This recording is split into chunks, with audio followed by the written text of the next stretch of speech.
Good morning. I'd like to call the Adams County Board of Supervisors meeting to order. Would, Mr. Bradford, would you lead us an invocation, please? Yes. Let us stand and bow our heads.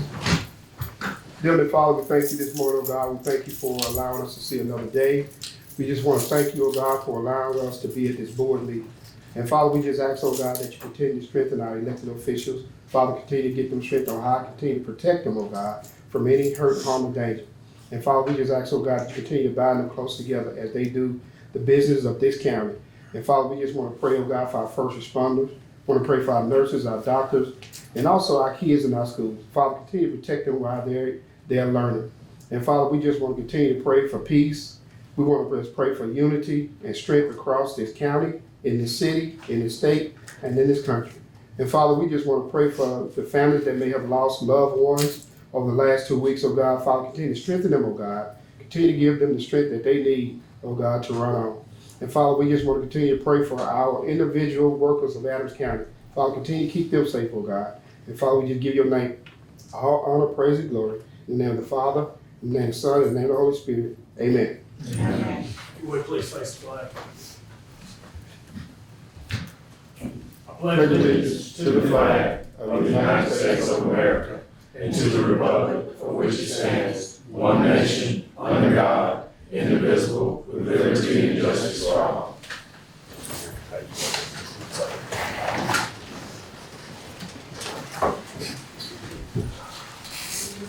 All right, this time we'll have roll call. Supervisor Gray.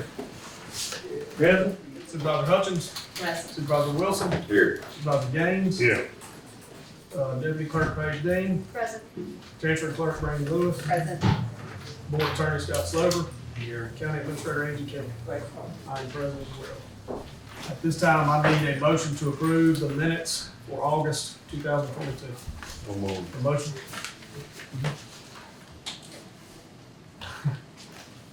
On the agenda, it says August, but we're gonna approve for October. Second. Second by Supervisor Wilson. Any discussion? All in favor? All opposed? Ayes have it. At this time, I need a motion to approve the dockets. So, A motion by Supervisor Hutchins. Any second? Second. Second by Supervisor Wilson. Any discussion? Yes, sir, Mr. President. Sir.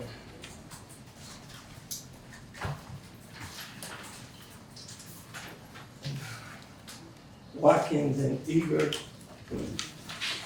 I don't know if they made a mistake on it or what. I see, Pavon, okay, the $1,000 difference, because it's 5,000 on there. I'm not sure, I don't have, hang on. so that's for the bond, Yes, should be. so that's something different. I think I have the, You have that list. yeah, it should be, there should be 4 separate ones on that one docket.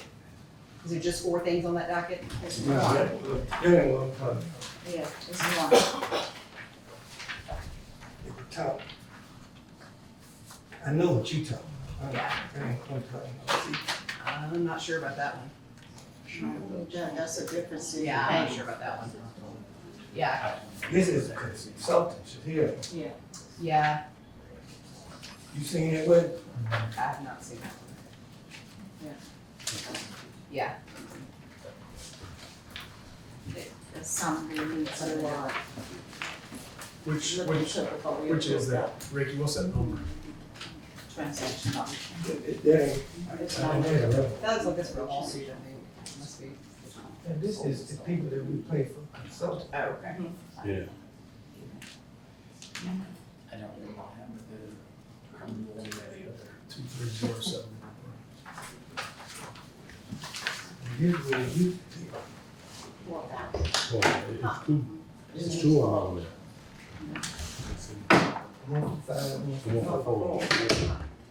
So that's what we question, is 5,000. Is that something different?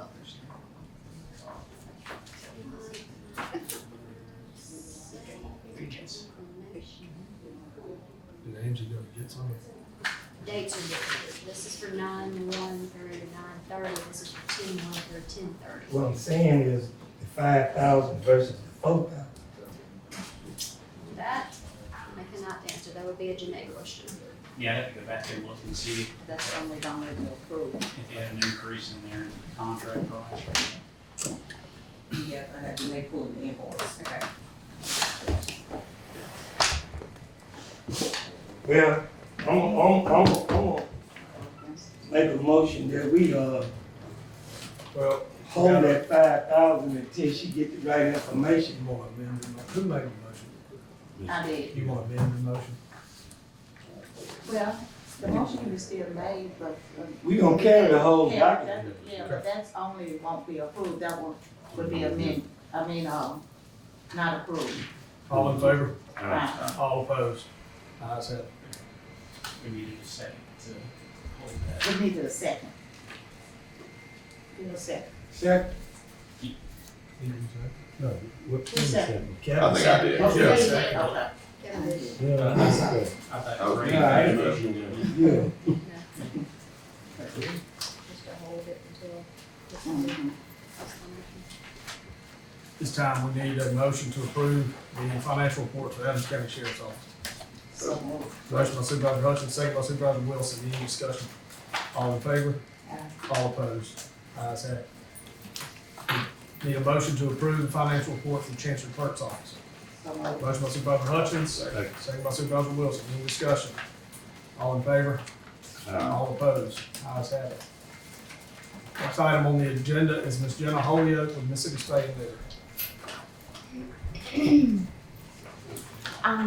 So I'm Jenna Holyoke. I'm the president of Spay Neuter Natchez. I've been here in the past. It's been a few years since I came and asked for your help. We in the past would be here for the approval for y'all to sign the grant for I Care for Animals Card Bag Grant, which goes to animals in this community to be fixed, spayed, or neutered. I've been a big animal advocate, helping animals in this community since 2008. In 2009, I started working with Mississippi Spay and Neuter, and we were fortunately able to work with them for over 10 years on a low-cost voucher program for this community. In 2019 was my last time to come to y'all to approve and sign the grant that we are applying for. In 2020, Mississippi Spay and Neuter reached out to us, and they were no longer, due to COVID and lack of administration, they were not able to manage our program anymore. So we have formed our own entity here. We do work under the umbrella of Spay Neuter Natchez Adams County Community Alliance. So we do use their nonprofit status. Our group, from the beginning, 2009 to date, we have fixed over 3,600 animals in this community. For the animal lovers, they know how important that is. That saves thousands of animals from suffering or being homeless. And we want to continue that effort. We do fundraising as well, and we'll continue that. We have raised over $75,000 since we began in 2009. Our grant money is over $8,000 that we've received. So we're very proactive, small volunteer group. 100% of our proceeds go to our cause. So I'm here again. I don't have the application to give you for the attorney to look over. Mississippi Board of Animal Health is reviewing it. Since we're we're on our own, we're not working with Mississippi Spay and Neuter anymore. I just want to make sure it was all correct, but upon the approval from them, I'd like to submit it to y'all for approval for us to continue our efforts. The grant's for $3,500, and we do one for the city and one for the county, and that will help. It really just depends. We work with individuals. Each call we take, we try to help them the best we can depending on the money we have, as far as how we can help them have their pet fixed. Not everybody's an animal lover, so you can always look at this as the more animals fixed, the less animals you see on the road, either looking for homes or deceased. So this is something we've been passionate about for a long time. So I'm kind of putting the cart before the horse just to let you know I'll be bringing the application, hopefully to be approved for us to put in our account to keep continuing. And that's really it. Anybody have any questions? So she's gonna come ask for money when she has the proper paperwork, is that in our program, Angie, have we donated that for? It's a grant, it's like, okay. it's a So we're just gonna- reimbursable grant, okay. going through the county, so it's no expense. But we don't have any Should be just a paperwork for that. conduit, yeah. Pay for it, then get reimbursed. Right. I think this is our 5th time to apply, and they've approved it every time. And what happens that y'all will get the check, and then we submit the proper documentation twice a year, which Angie, we just went through that. And it shows the vets that we've used, the surgeries that were performed, everything's documented, and our bank statements. We write 2 checks a month right now, one to each vet, and we may add a 3rd vet if it works out, but that's really it. We have almost no expenses. We do little to no expenses, stamps for thank you notes and that kind of thing, but other than that, we don't have any expenses. Do you have anybody in your group that, does anything with stray dogs? No, now I will say part of our problem, and anybody that loves animals and knows the serious cat overpopulation downtown, just that we have fixed over 400 stray cats in Natchez, a lot downtown. We've got part of our program is anybody doing trap, neuter, release, where they trap the cat and let it go, so they don't reproduce. There's a 0 copay, so that, of course, is more on us to raise those funds. But stray dogs, no, we don't help. Our goal with our group is to start working with animal control to get it more organized and be able to, because we get a lot of calls just as volunteers to help in all kinds of ways. And I think there should be more of a camaraderie with the shelter, spay neuter, animal control, and also our transport. It's thankfully for them, they've sent out over 12,000 animals locally over the last 10 years. So we're just trying to bring awareness and grow and do more, and that's just our goal. Yeah, I'm sure we'd be completely overrun if it hadn't been for y'all's program with cats. We have a bad problem with community hospital with them, people feeding them and. We do trap, neuter, release there. We're down to just a few over there. Of course, that's your part of your property. It was, yes. Yes, we appreciate you. I don't know who has it now. Hopefully they'll let us, because when we fix them, they feed them, and then eventually nature takes over, unfortunately, but at least they're not reproducing. Right. We appreciate you I letting hadn't us seen do that. many kittens up there, so I guess Yeah, your plan is working. There's several feral areas. We do El Portro, trap, neuter, release, home bank, community hospital. Let's see. Oh, by the Ford place, we worked in that area as well. What about out down on the bluff? I mean, that's a We bad spot down there. we had people doing trap, neuter, release over there as well. Okay, Like I good. said, it's a not a lot of volunteers. We always welcome anybody that's wanting to help. We do have traps people can borrow. Do not call us to come get the cats and take them somewhere. We don't have anywhere for them to go, but we do provide the vouchers.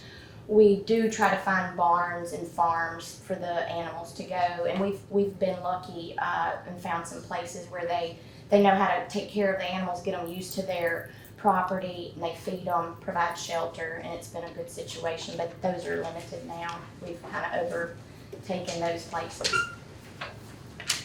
All right, thank you. Thank you y'all. so much, appreciate it. Thank you. Next on the agenda is Mr. Wayne Herring.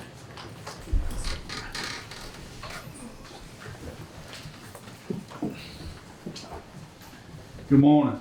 Good morning.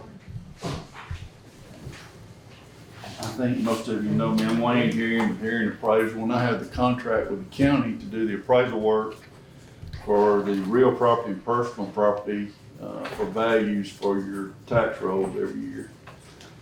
When we got here 3 years ago, we came into a situation that when the state passed equalization laws, the computers weren't there. And so a lot of the counties, the information we collected out in the field was hand drawn. And a lot of these, they would come up with a figure and put these figures manually into the computer. So that was back here in 1985. When I got here and saw that you were still on as I say, the horse and buggy days of that part of the appraisal work. We've been dealing with that. And so what I'm gonna present to you is just a small presentation with this red folder I gave you. And what we're trying to do, with y'all's permission and what you'll see in this folder, is try to digitize the information in the tax assessor's office on the appraisal side. And just as an FYI, the board had kind of programmed this estimate into our budget. So this is not asking for any increase in the overall budget. This is just to show you the improvement. Ask Wayne to show you all what you're paying for, so to speak. So it's not asking for any additional money. And this won't take but about 5 minutes if you'll open that red folder up. And on the first, it's just kind of a little synopsis of what I'm gonna explain here. And that first one says that, and I'm gonna give you an explanation of the current property record cards we're working with in the tax assessor's office. After that, I'm gonna give you an example of one of those property record cards we're using out in the field and show you a finished product from digitization. I'm gonna show you some recommendations from the Mississippi Department of Revenue from the audits that they've done in the tax assessor's office. And last but not least, I present a proposal for the Apex software from Delta Computer Systems and digitizing sketches from Hearing Appraisal and Computer Service. So if you'll turn over to the next page, that looks like a bunch of chicken. If you'll turn it sideways like this, ladies and gentlemen, when we ride out in the field, out in the county to look at a piece of property, that's what I'm looking at when I drive up on that piece of property.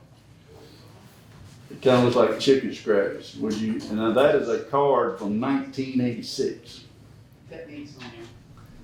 So when I field people myself, it just takes a lot of time.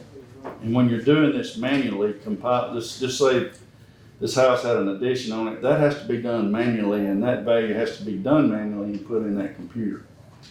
And just from experience in anything, the more keystrokes you make on anything, there's gonna be some errors, but you'll have more on this old system they're using than we normally would.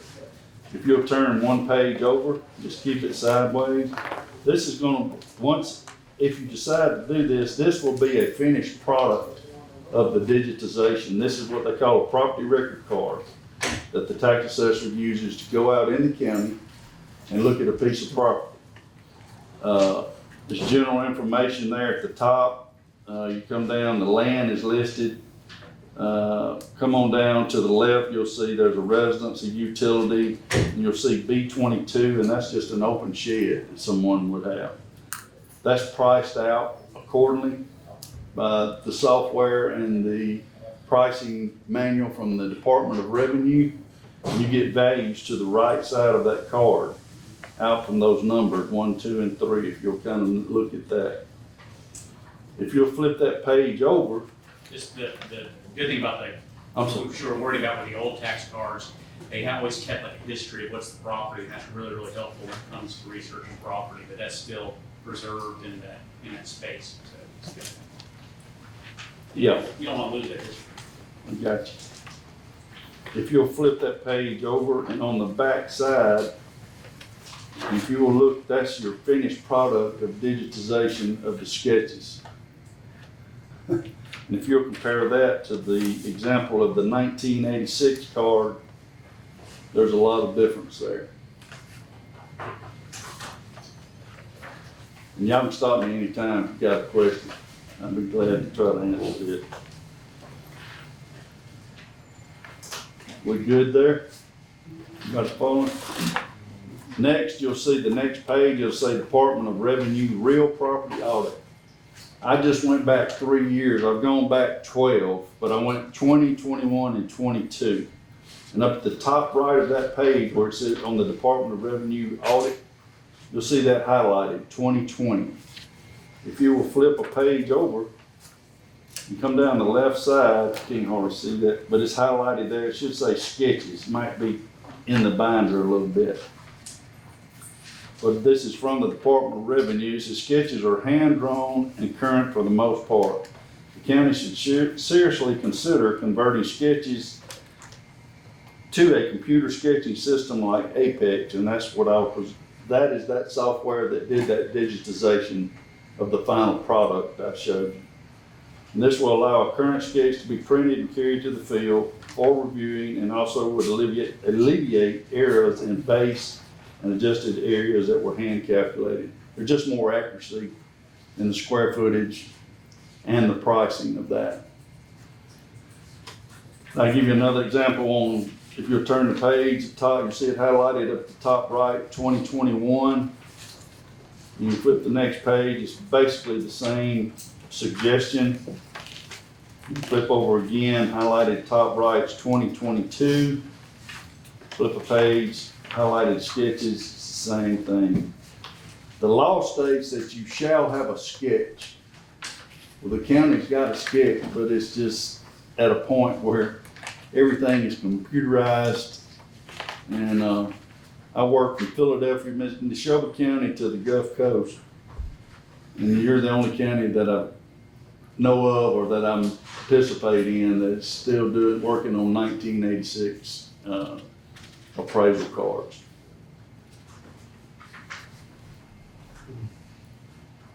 Y'all got any questions?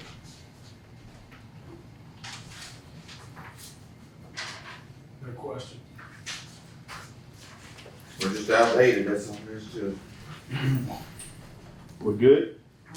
See, the cost here is about 12,200 and 85,000, and you said this has already been budgeted, right? It's actually a bit more than that, but it is already budgeted. It's gonna be a 4-year process to get all these digitized, is that right, Wayne? Correct. So it's been broken down into over a 4-year plan. This is a proposal, or actually a cost estimate from Delta Computer System, that next page that you were asking about. Delta didn't do anything without charging some sort. I got that, especially since they got bought out. But that's $4,000. That's a one-time fee there, $12,285 that is from the county. You can come down and run those numbers together down there, but then it's gonna cost about $3,000 a year for maintenance of that software of the Apex and Delta. It's $250 a month, breaking it down by month. That's a support for that sketching software and Delta Computer Systems, their IBM software, so that it'll allow that to give us the numbers we need. They both work together. Then that next page is whoever signs off on that. That's just what they had sent me. And then your last page there, proposal for digitizing sketches from property record card for Adams County to the Board of Supervisors. Hearing Appraisal Computer Services submits a proposal in the amount of $179,000 for digitizing the sketches of all property record cards onto the AS400, which is your mainframe for your computer, with the Apex software. The Apex software will be furnished and maintained by the county. Payment of the amount will be divided into 48 equal payments and will begin as soon as the proposal is approved. The work will be completed no later than 48 months after the approval of the above proposal. It'll probably be done before that, but we've got a mess on those property record cards. Once that digitization is done, the maintenance of all these sketches and anything new we pick up, that cost will be in my regular appraisal contract. There won't be any other cost on getting these sketches in the Delta Computer System, in the tax assessor's office. But that will be maintained on the same cost I'm charging you now on my appraisal contract. I think it works out to about $3,700, a little over $3,700 a month for that. 3729. Yeah, I'm sorry. I didn't break that down. But I'll be glad to answer it. That's basically it. It's very simple. We're just going to digitization. And if you look at the before and the after of what we're working with out in the field, as I call it, chicken scratch, it looks like, compared to the finished product, that's where we're trying to get. Once you get those in there, of course, for a fee from Delta, I don't know what that is, but you can, like now, you with Tri-State Consulting that does the mapping, you can get on and pull the maps up that you're paying for them to do the mapping, work the deeds in the county. Also, once that's put in there, you will be able to pull up that sketch from that Tri-State Consulting website. Also, you'll have that property record card and everything right there. No charge for the public. What's the desire of the board? No action. No, I'm just You already presenting. agreed to do it, just because it gets you under state's text, but I figured y'all want to see what you're getting at. Yeah. It's already decided. That won't be a process. Have we approved, we approved the contract already, did we not? What's that? This? I haven't had a vote on this, no. No. Yeah, we approved. This is a totally separate entity than the appraisal contract. Ask you a question. Yes, sir. Is this something different on what we already paying you to do? This something different? Yes, sir. This is for the original entry of digitization. What I'm saying, once this is in here, there will be no other anything new or anything maintained. For instance, somebody doing addition on their house, add a swimming pool, barn, that cost will be in the, regular maintenance contract I have with the county. But the biggest thing, it is so time consuming getting this digitized, and the reason I did it on a 48-month scenario is we ride the county 25% a year plus all new stuff and work where people split their land, etc. And it just coincides with what we're doing, trying to get this process done. So, is in the budget? It's in the budget, you all approved it for 40,000 for Yeah, just send the contract and approve it the next week. What's that, Supervisor? I was saying, you said we already approved? And you approved it, paid for it. Paid. He just was here to show you what you For approved. it is not approving them no We don't have the contract in front of us. You've approved the money Yeah. during the budget time. It's what we tried to pre-plan for this, and I was letting things calm down until after October the 1st. Scott recommended I come, of course, because y'all are the final say, but explain to you what we're doing and the point we're trying to get to. You get the contract over to us, we can approve it next week. Any questions? It's just a sheet. Flip that one. That's the, here's the cheaper one, isn't it? One more, there you go. Yeah, that's for Delta. That's from Delta. That'll be redundant. We good? Yes, sir. Well, thank y'all. Thank you. I appreciate it.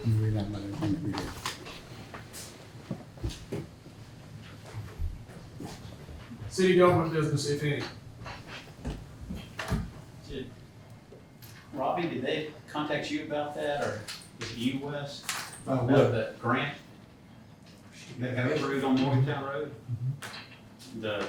Was it the city that contacted you about that? City applied for it. James Johnson applied for it. And that was the, Okay. wastewater or stormwater grant through the ARPA fund match. And, that was approved, which will be an additional $900,000 going towards Morgantown Road. So, good news, very good news. Well, I guess I'm excited and glad to hear that, and, as I always say, teamwork make the dream work, so I wanna thank the city for partnering with us on the, Morgantown Road, and especially thank James Johnson, because, he been there a long time, and what people don't understand is, I hate to say it, but it's pretty much who you have relationships with. And James Johnson got a lot of relationships with a lot of people up there. So I'm just glad that for the people that live in Morgantown and know that this project is funded. And we're still waiting on the money from MDOT. You still haven't got that? We got a call with them at 3:30 today. Today. And I'm keeping track of every document and correspondence we send to them on a list. calling, not just Randy, but calling his boss and, doing whatever we can to get it kicked on through. So, but this was the second piece of the funding, which is a 1-to-1 match, and, just really, really good. So not just phase one can be done, we'll have both funding for both phases. So,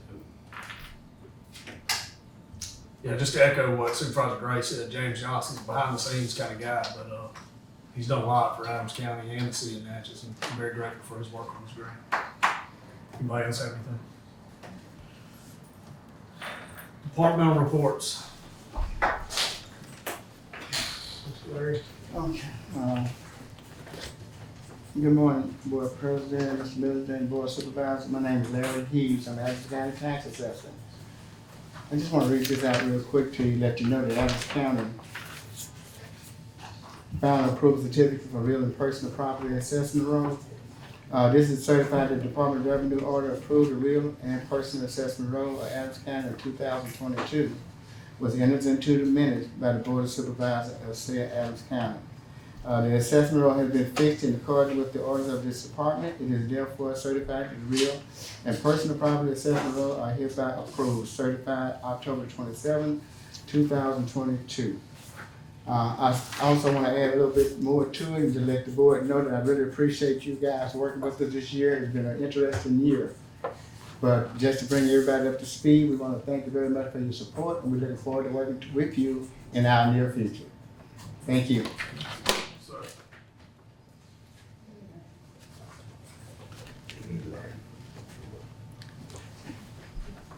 for their certificates. Yeah, make a motion. We get a motion to approve the certificate of tax assessment bonus. Motion by Supervisor Gaines, second by Supervisor Hutchins. Any discussion? All in favor? Yeah. All opposed? Ayes have it.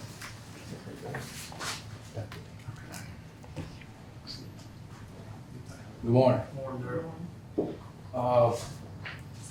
Brad had to step out for a minute, but, he asked me to give a report, he asked for y'all to sign off on a request for 8 radios to the inventory from the state at the CARES Act, that they're transferring the property to our inventory permanently. And so they're gonna be able to sign off on it and get us to you. You made a sign. Yeah. You heard the request. So moved. Motion by Supervisor Hutchins, can I get a second? Second by Supervisor Gaines. Any discussion? Can any, legal person look up and make sure that everything's okay? All in favor? All opposed? Ayes have it. All right, and, request for travel for Bree to attend the second phase of the EMA, Basic Academy. That's December 11th through the 16th in Pearl, Mississippi. You got your paperwork? I got it right. So moved. Right there. Motion by Supervisor Gray, second by Supervisor Hutchins. Any discussion? All in favor? All opposed? Ayes have it. All right, on the fire side, I was just informed that one of our volunteer chiefs was rushed to Jackson Hospital, Johnny Mayberry. So just ask everybody to keep him in his prayer. You say Keith and January? No, Johnny Mayberry, the Johnny fire, Mayberry. false man volunteer chief. So I think he was taking St. Dominic. That's all I have. Thank you, Darrell. Morning. I'm in my office this morning. My name is Ms. Martin. I'm the purchase clerk for the Adams County Board of Supervisors. And I have two things to bring before the board. The first thing I'd like to approve is a travel card for the Adams County Sheriff's Office for the month of September. You heard the request. Motion by Supervisor Gaines, can I get a second? Second by Supervisor Wilson. Any discussion? All in favor? All opposed? Ayes have it. Okay, I also have a quote that I received for the uniforms and the gear for the volunteer firefighters. The quote is in the amount of $35,826.50. I did send a copy of that to Paige EEP, which is Emergency Equipment Professionals. They are under state contract. I also reached out to Paige in reference to the minutes. It was previously approved pending the department getting with Ms. King to see if the money was allotted in the budget, not to exceed $36,000. Can you give us that amount again, please, Ms. Martin? The total is $35,826.50. Okay, thank you. So that has been approved already, right? Is that all you have? Yes, that's all I have. Thank you. Thank you. Departmental reports. Good morning. I'm Flavis. I was called over, asked to come over because the board had questioned about the HEPA hand contract. It was originally sent over and you all approved it for $35,000, but when I received it back, that was not the amount that was agreed upon. It was $12,000, and that's the change of it. Basically, the contract's less than what we thought it was gonna be. Yes. And it's still Correct. grant funded. We need to approve that. Yes, 12 and not the 35. Y'all previously approved it under 35, so she's coming back with, I guess, good news, it's cheaper. It's reduced. All right, can I get a motion to approve it amended? I'll move. Motion by Supervisor Gray, Second. second by Supervisor Hutchins. Any discussion? All in favor? Aye. All opposed? Ayes have it. I thank you all so much. You have a wonderful day. Ms. Flavis. Yes. Software. Oh, Contract. software. Okay. Oh, that's a copy for me? Okay, Well, thank you. no, it's just to remind you. Okay. Wesley got to sign. All right, thank you all so much. No, you need, You need to Need be to request approved. approval. yeah, you need Oh. approval on it. That was previously approved in 2020. But you said that they wanted the president. Oh, okay.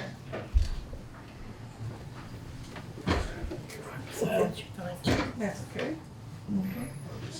Okay, the rank, software that the counselor, she's asking for this rank to assess, the needs of, risk and need of our clients.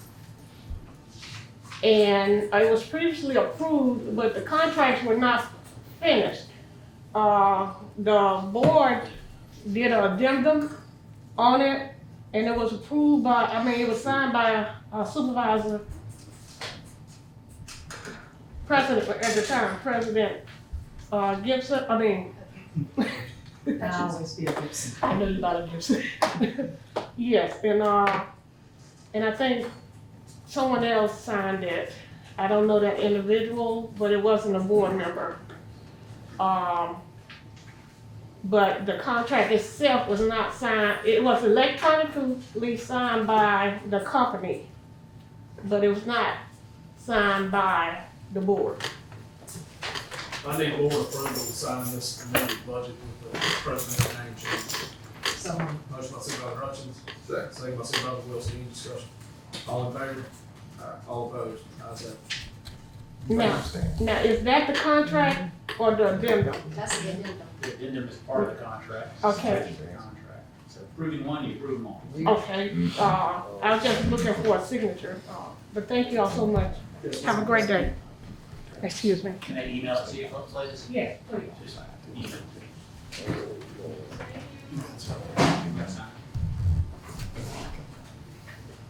Listen, Nate. Oh, you.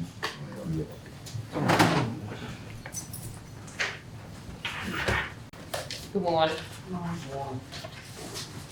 On my report for, call for service for the whole month of October, Adams County Sheriff Department had 453.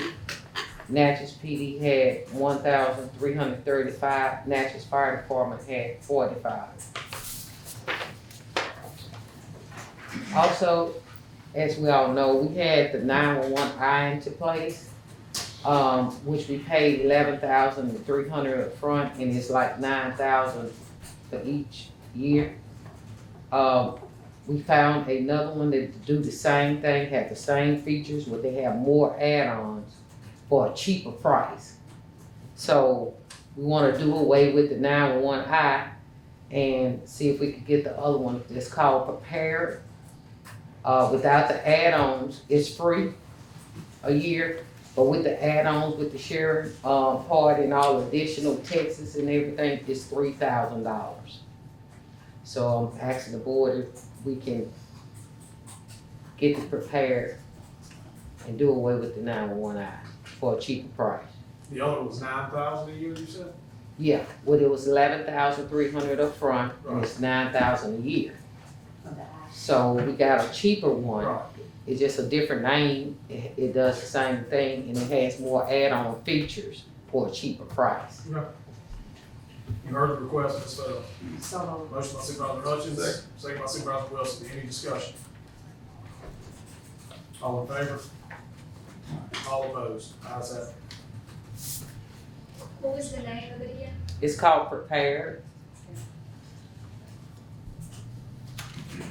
Also, I Did want you have a to. hard copy of that? Yeah, I got all that here. Get it to you. I know you emailed it to me, but. I got it for you. I don't know, Wes, if you have this or not, but I'm requesting to travel on November the 28th and 29th for a class in Florence, Mississippi. I do have it. You have that one? You heard the request. So moved. Motion by Supervisor Wilson, second by Supervisor Gaines. Any discussion? All in favor? Also, I want to run across and see, do we have any update on the raise fire department? When the raises, when we brought it up before, they said come back in about a few months, a couple months. What was said was, we was trying to recoup that $1.8 million of those, cutting those trees down until we recruit that $1.8 million. I'm just one supervisor, I don't see how we can get on that. Any progress on that? Lingers in hand? Well, during the conference, we did, talk to some people, and we ain't the only one that's waiting on their money. So you got a couple other counties, I think Mid County might be one of them too, that still haven't received their money, so. The man said that he confident that we're gonna get the money, but it's just taking a little time, because we had a whole lot of stuff. So, once we get that money, y'all gonna be the first one to know. Ms. Phelps, did you, ever break down the fire costs to what were in the, county versus what's in the city limits? Yes, I gave you a copy of that, did Oh, I just want, when you do this report, I just kinda want to know, Oh, okay, you want me to do it on each report? if you don't mind, yes, Okay. please. I can do that. Just for our knowledge. Okay, All right, thank you. all right, Thank you, Ms. Smith.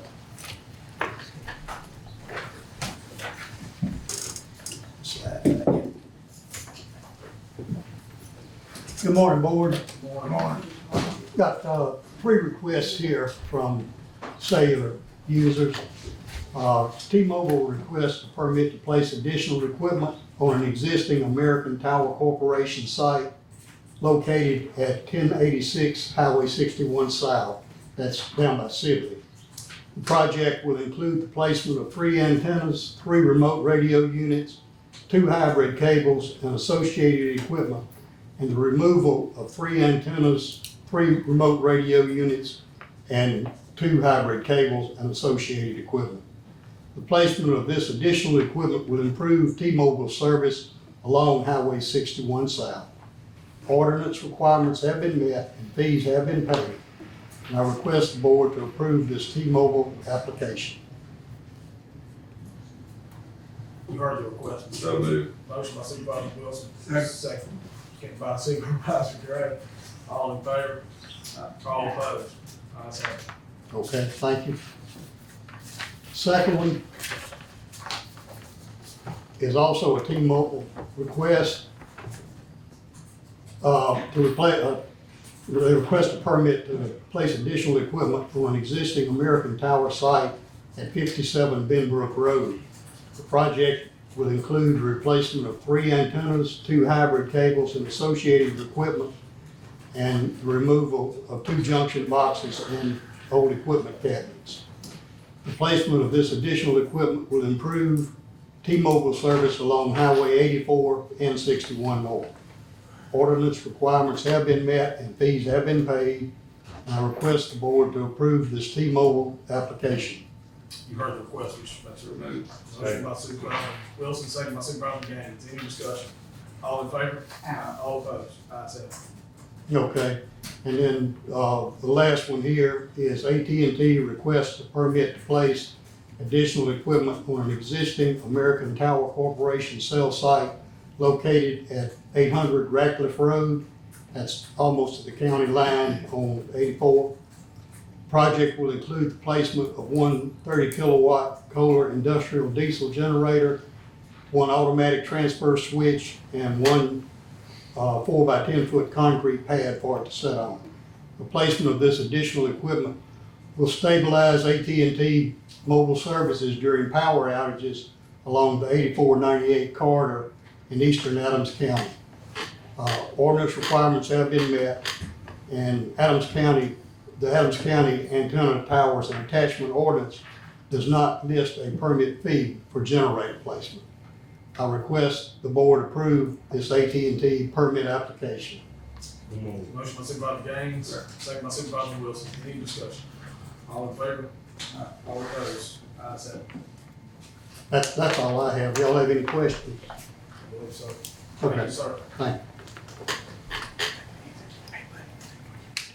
you. Morning, Board. We had a total of EMS requests in October of 1,229.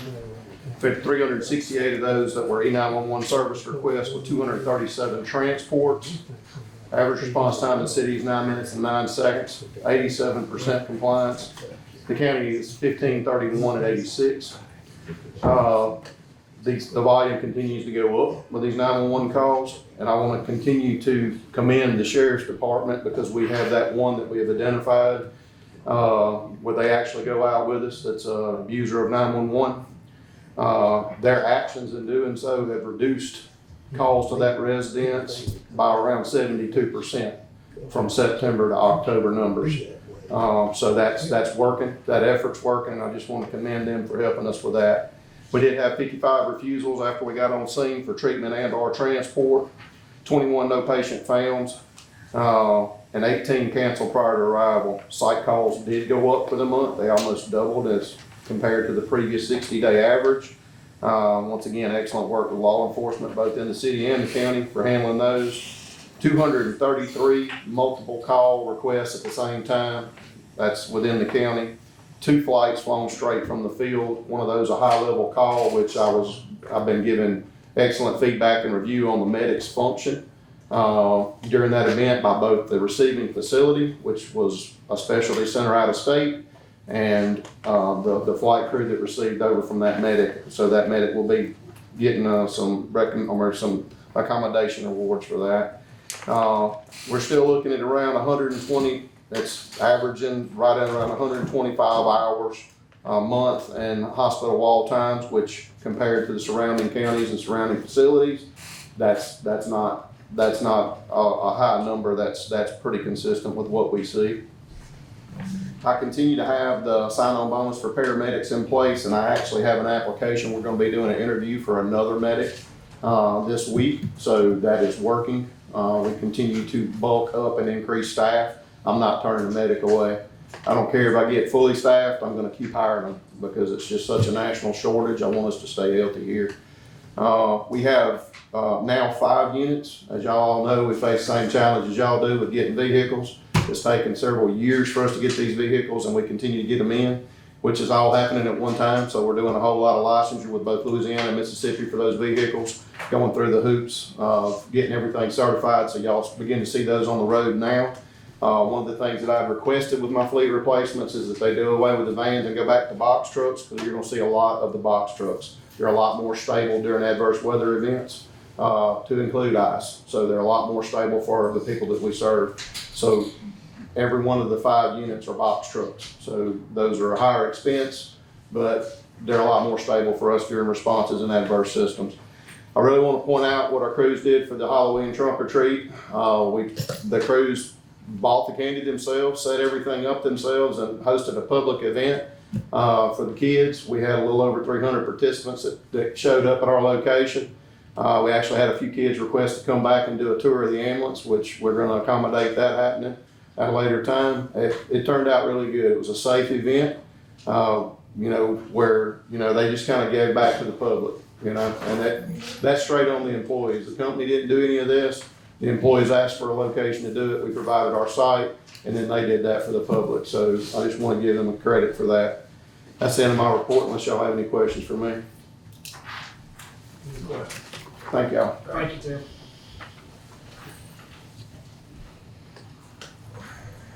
Morning, board.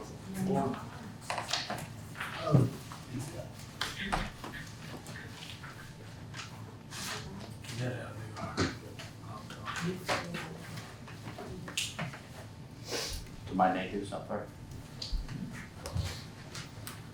First thing I had this morning,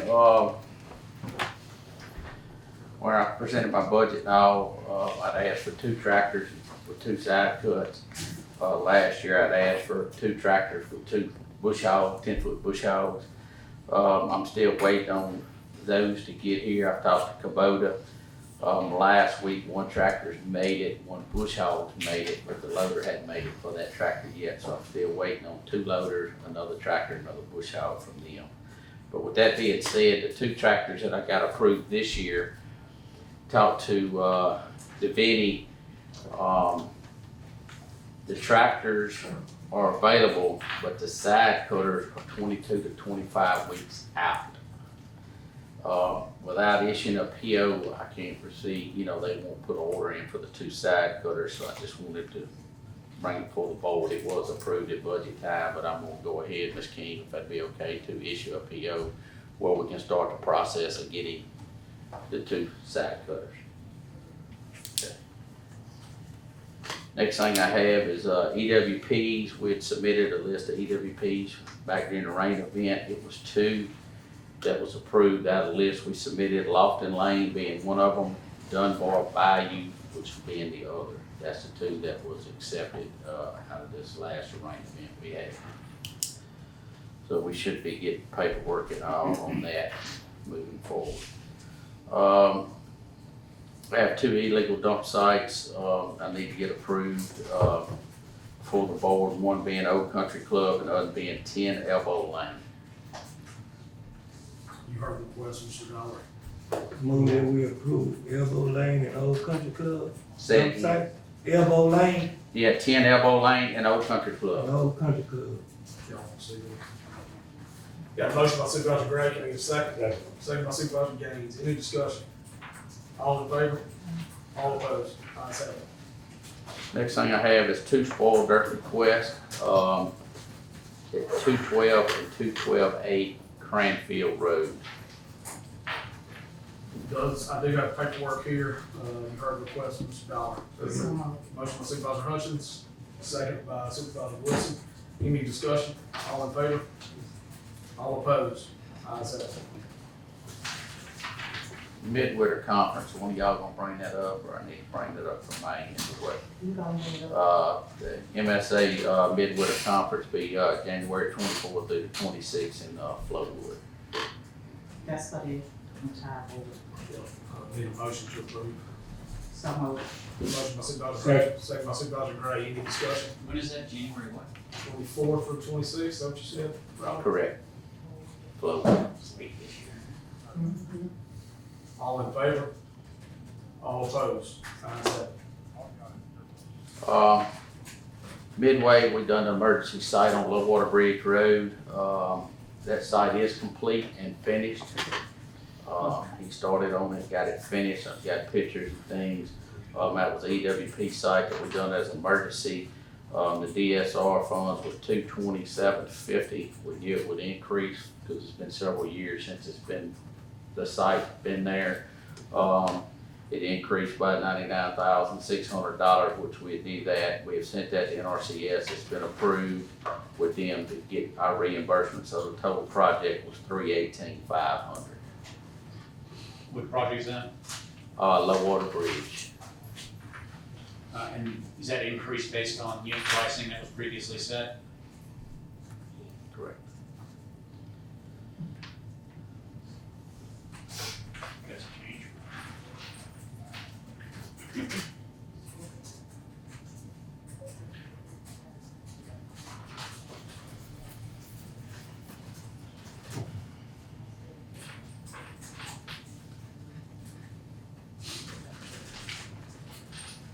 You have the quantities that are increased that you can email to me? I can. I'll get it all to you, what the increase and what he sent, over, and Mike Green was, like I said, involved with NRC. And they're okay with it? Yeah, So they're gonna everything. reimburse through Yeah. it? I can get that to you today. Next thing I have, We need to approve that. So, Motion by Supervisor Wilson, second by Supervisor Gaines, any discussion? All in favor? All opposed, ayes have it. next thing I have, got our bridge report, Bridge 31, which is on Roxy Road. They sent us a demand letter to close the bridge down. We have 2 piles that need to be replaced. We have, yearly bids through Dozier doing our piles. I've already met with Mr. Jones out there on the bridge. He's got a cost, $41,050 to repair and replace both of those piles. So I'm gonna bring that before the board to go ahead and get those piles. If it's within your budget, then we already got the bid, right? Yeah, he's got our yearly bid on the piles and all, but I just wanna bring it before, and it's, I don't You think, just, as an FYI, or do we need approval for it? Because either, I don't have, I'm gonna have the 41.5, I mean, I'm gonna have to see Is where that I'm in your getting it budget? from, correct, to do the repair on the bridge. Say it again. Can we use some bridge money to do that? you didn't have either way. I just, like I said, I'll bring it before the board, because I mean, they go inspect these bridges and they'll send us something to shut the bridge down, or this, you know what I'm saying, if we don't put any money in our, Yeah. to do that, I mean, things that just happen.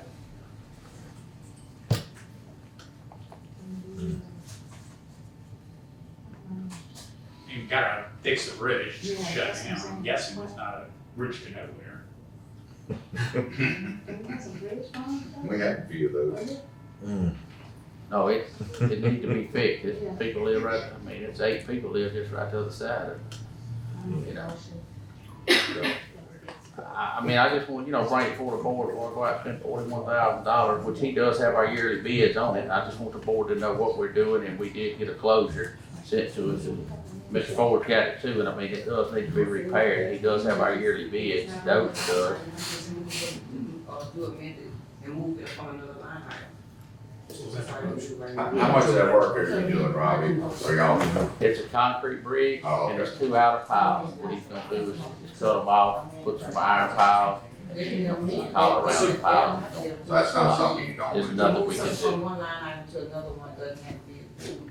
But does he have it in another line item? I mean, I can see if I got it, can't move it. If I don't, I'll come back and ask the board, about moving it, but I just need to go ahead and issue him a Go PO, ahead and get move it it either started. way. If you need Okay.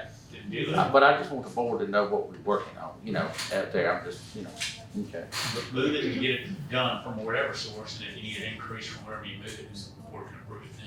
Don't delay on fixing the bridge. I'm Right. guessing, I Right. think the bridge. It needs to be fixed now. I mean, We need to carry that motion.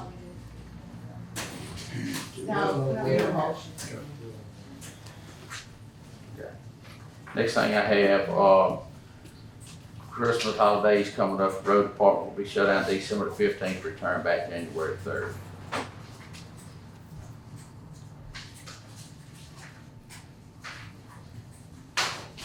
Except in case of emergencies. That's always, we got people on call, and it I happens. have to add that, scares people when you say that. Well, next thing I have, I've got a construction foreman. Michael Chapman's been gone, close to 2 years now. I finally got a construction foreman, Marcus Washington, which he's employed with Adams County. He was in that crew. And I finally talked to him enough that he's gonna take that position, and I will, give Marcus Washington the foreman's position in the construction crew. And his salary would go to what, foreman's make, 39,728. It's there. I mean, I ain't had a foreman there in 2 years. Mark used to work for the sheriff office. You got the paperwork? Okay, I get it. She should've turned it in. I mean, I've got some. Okay, yeah, that's new hire. I get that. I get that to you. Okay. But do he need it? Well, I guess because of salary change. Yeah, no, that paperwork. Well, and that one, if it's a raise, you That's what I'm saying, he could, already there. you can, but So, And in the past, that's what we normally do. I give them 6 month raises and then I bring them for the board if they get set to foremans or whatever, but I'll get the paperwork sent in to HR. is that gonna require a budget increase on your, No, it should be there. Like I said, them salaries shouldn't have changed at all. 'Cause I mean, his that- salary shouldn't change? his salary's changing, but it shouldn't have in our budget because like I said, it hadn't been a foreman there in a year and a half. Well, And that I should- got it programmed out, if it was. No, we try to keep them in there, cause I mean, I'm trying to get somebody for that position. I've asked to advertise and I've advertised it, and I couldn't get anybody off the street to even apply for it. all I have to do is look at you and, do you know if it's still there? I can't say, because I wasn't aware until now. Wasn't aware of I'll what, go back and look of the money to see if your budget needed to be increased. There's no problem. yeah, but it should have been, but, okay, thank you. I have to look and see. So Robert, Yes, sir. Mr. President, so the question is, when you did your budget, Mhm. just say you had 20 employees, and that person was one of the 20 employees, so that salary should be in the It should budget. still be there, that's what I'm saying. But if he wasn't one of the 20 employees that you got approved for your budget, then she gonna have to go back and do something. Correct, but it should be there. But like I said, I'm fixing to ask to hire 5 new ones and I'm still shorthanded. So I'm thinking that when I get the budget, but I can't say for sure, that when I get the budget, I added those people that got approved Yeah, I think, in the line item, so it should be there. yeah, it should. I think the same thing, but I mean, So what's the new salary in the rate gonna be? 39,728, that's what the other foreman is making. So can we approve that pending? Or do we need to approve it? Approve it? Yeah, go ahead and approve it, because this is just a raise on a new hire, so we'll get really. Yeah, because it's not a new hire. I'm in the wrong. Motion by Supervisor Hutchins, second by Supervisor Gaines, any discussion? All in- I'm gonna ask the question. I know it's not a new hire, but still, do it need the paperwork? I'm gonna get it. It's okay, it's not a new hire, it's a raise. What you're worried about is if they work and they skip a pay period, that's why we have the paperwork on a new hire beforehand. On this new raise, it doesn't kick in until bookkeeping gets it in there and signed, so. So let me ask you another question while we on this. So you mean a department head can come in here without the paperwork, and if they wanted to get somebody a raise, is okay? Typically not, because they don't have space in their budget for it. Well, I'm talking about if they have the space in their budget, is okay? We prefer them to get approval before they do it. Well, Yeah. well, that's what I'm asking about the paperwork. Well, the paperwork is a certification by the HR that the right things have been entered for payroll. Just still doesn't kick in until this board approves it one way or the other. So how is HR gonna know what's going on with that paperwork? Somebody gonna call in there and tell them? Now, they gonna get the paperwork, this don't go into effect until December the 1st. She will have the paperwork before it goes into effect. I understand, I'm just trying to make sure we got a system for each department. And when somebody else come up here and say the same thing, and then we say, well, you know, you gotta have your paperwork in order. I just wanted to clear across the board how we gonna do that. HR is not going to enter anything in the system until she gets the paperwork signed off from the credit union. That's what I'm saying. The pay rate increase. That's the You only saying one thing, he's saying you don't need no paperwork. That's what I'm trying to clear up. Not beforehand, Bruce. When it comes to a new hire, we get the paperwork in beforehand. When it comes to raises, usually you'd like the paperwork done earlier, but you don't have to. We've done Okay. raises without paperwork and get the paperwork after that. All in favor? All opposed? Ayes have it. Next thing I have, Brandon Dennis turned his resignation letter in of October the 28th. Brandon Dennis, you have that, President Middleton. Due may concern, I'm writing to announce the resignation effective Friday, October 28th. This is not an easy decision to make. Past couple months have been very rewarding. I've enjoyed working for this company. Thank you for the opportunities for growth that you've provided me. I wish you and the company all the best. Best regard, Brandon Dennis. I need a motion to approve this resignation. Motion by Supervisor Gaines. Second. Second by Supervisor Wilson. Any discussion? All in favor? All opposed? Ayes have it. I'd like to get permission to advertise for his job. So moved. We get permission to advertise for that job. Got a motion by Supervisor Gaines. And second by Supervisor Hutchins. Any discussion? All in favor? All opposed? Ayes have it. I have 5 new employees, Robbie, start what was that position? CDL driver, truck driver. 5 new employees, start date be November the 9th. You should have that in hand, Mr. Middleton. Got all 5 here. We got Adrian Davis. Alfonso Stokes, Christopher Allen, Joseph Benson, and Demetrius Clark. All are here, $13 an hour, and have been assigned by each other. Take a motion. So moved. Motion by Supervisor Hutchins, second by Supervisor Gaines. Any discussion? All in favor? All opposed? Ayes have it. Thank you. You should have up there, Mr. Middleton, like to be off December 1st, one day, myself. You have that, Mr. Middleton. And then the 13th, 14th, 15th. You heard the request, Mr. Dollar.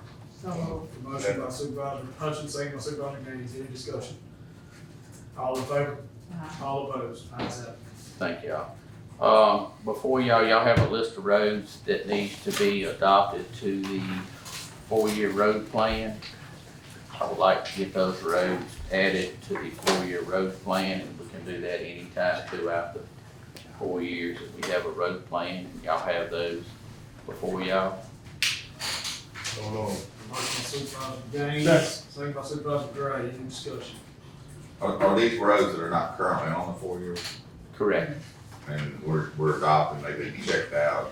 Correct. Everything's been done? Yes, they're county roads. I just need to add them to the 4-year road plan of needing work done to them, is what it is. Do you need to include the addition to the Morgantown Road, or do you want to do that at another meeting? The what now? The second page of Morgantown Road, do you need to include that on there? We can. I got Morgantown Road sections down at the I bottom know of it's them. just .3 as opposed to .9, whatever the top one. Well, no, Iris is .3. I didn't put anything on Morgantown Road because I really want to do the whole road. That's the reason I never put the mileage, and whatever we can do out of it, that's what we're doing. We're hoping we're gonna do phase 1, phase 2, and then in our asphalt, I wanna do from the Booker Road to the other side of Myrtle Drive with our asphalt project, which would be another 3.5 tenths added to that 9 tenths. So we're, trying to work it down is what we're trying to do. But that's about 3.5 tenths from the blinking light at Red Loop right past Myrtle to in the asphalt list. I've got it on there this year. But that's just some roads that we needed to add to the 4-year road plan. We got to vote on that. All in favor? All opposed? Ayes have it. One road I want to talk about before we get to this asphalt project is South Palestine. I have a lot of calls on South Palestine. It's a long road. Years ago, I tried to do some history on it to find out why it was blacktop and what went on. They went in and I talked to Mark Godfrey about it. He wasn't working at Blaine at the time. He was a young engineer, whatever, at the time working, and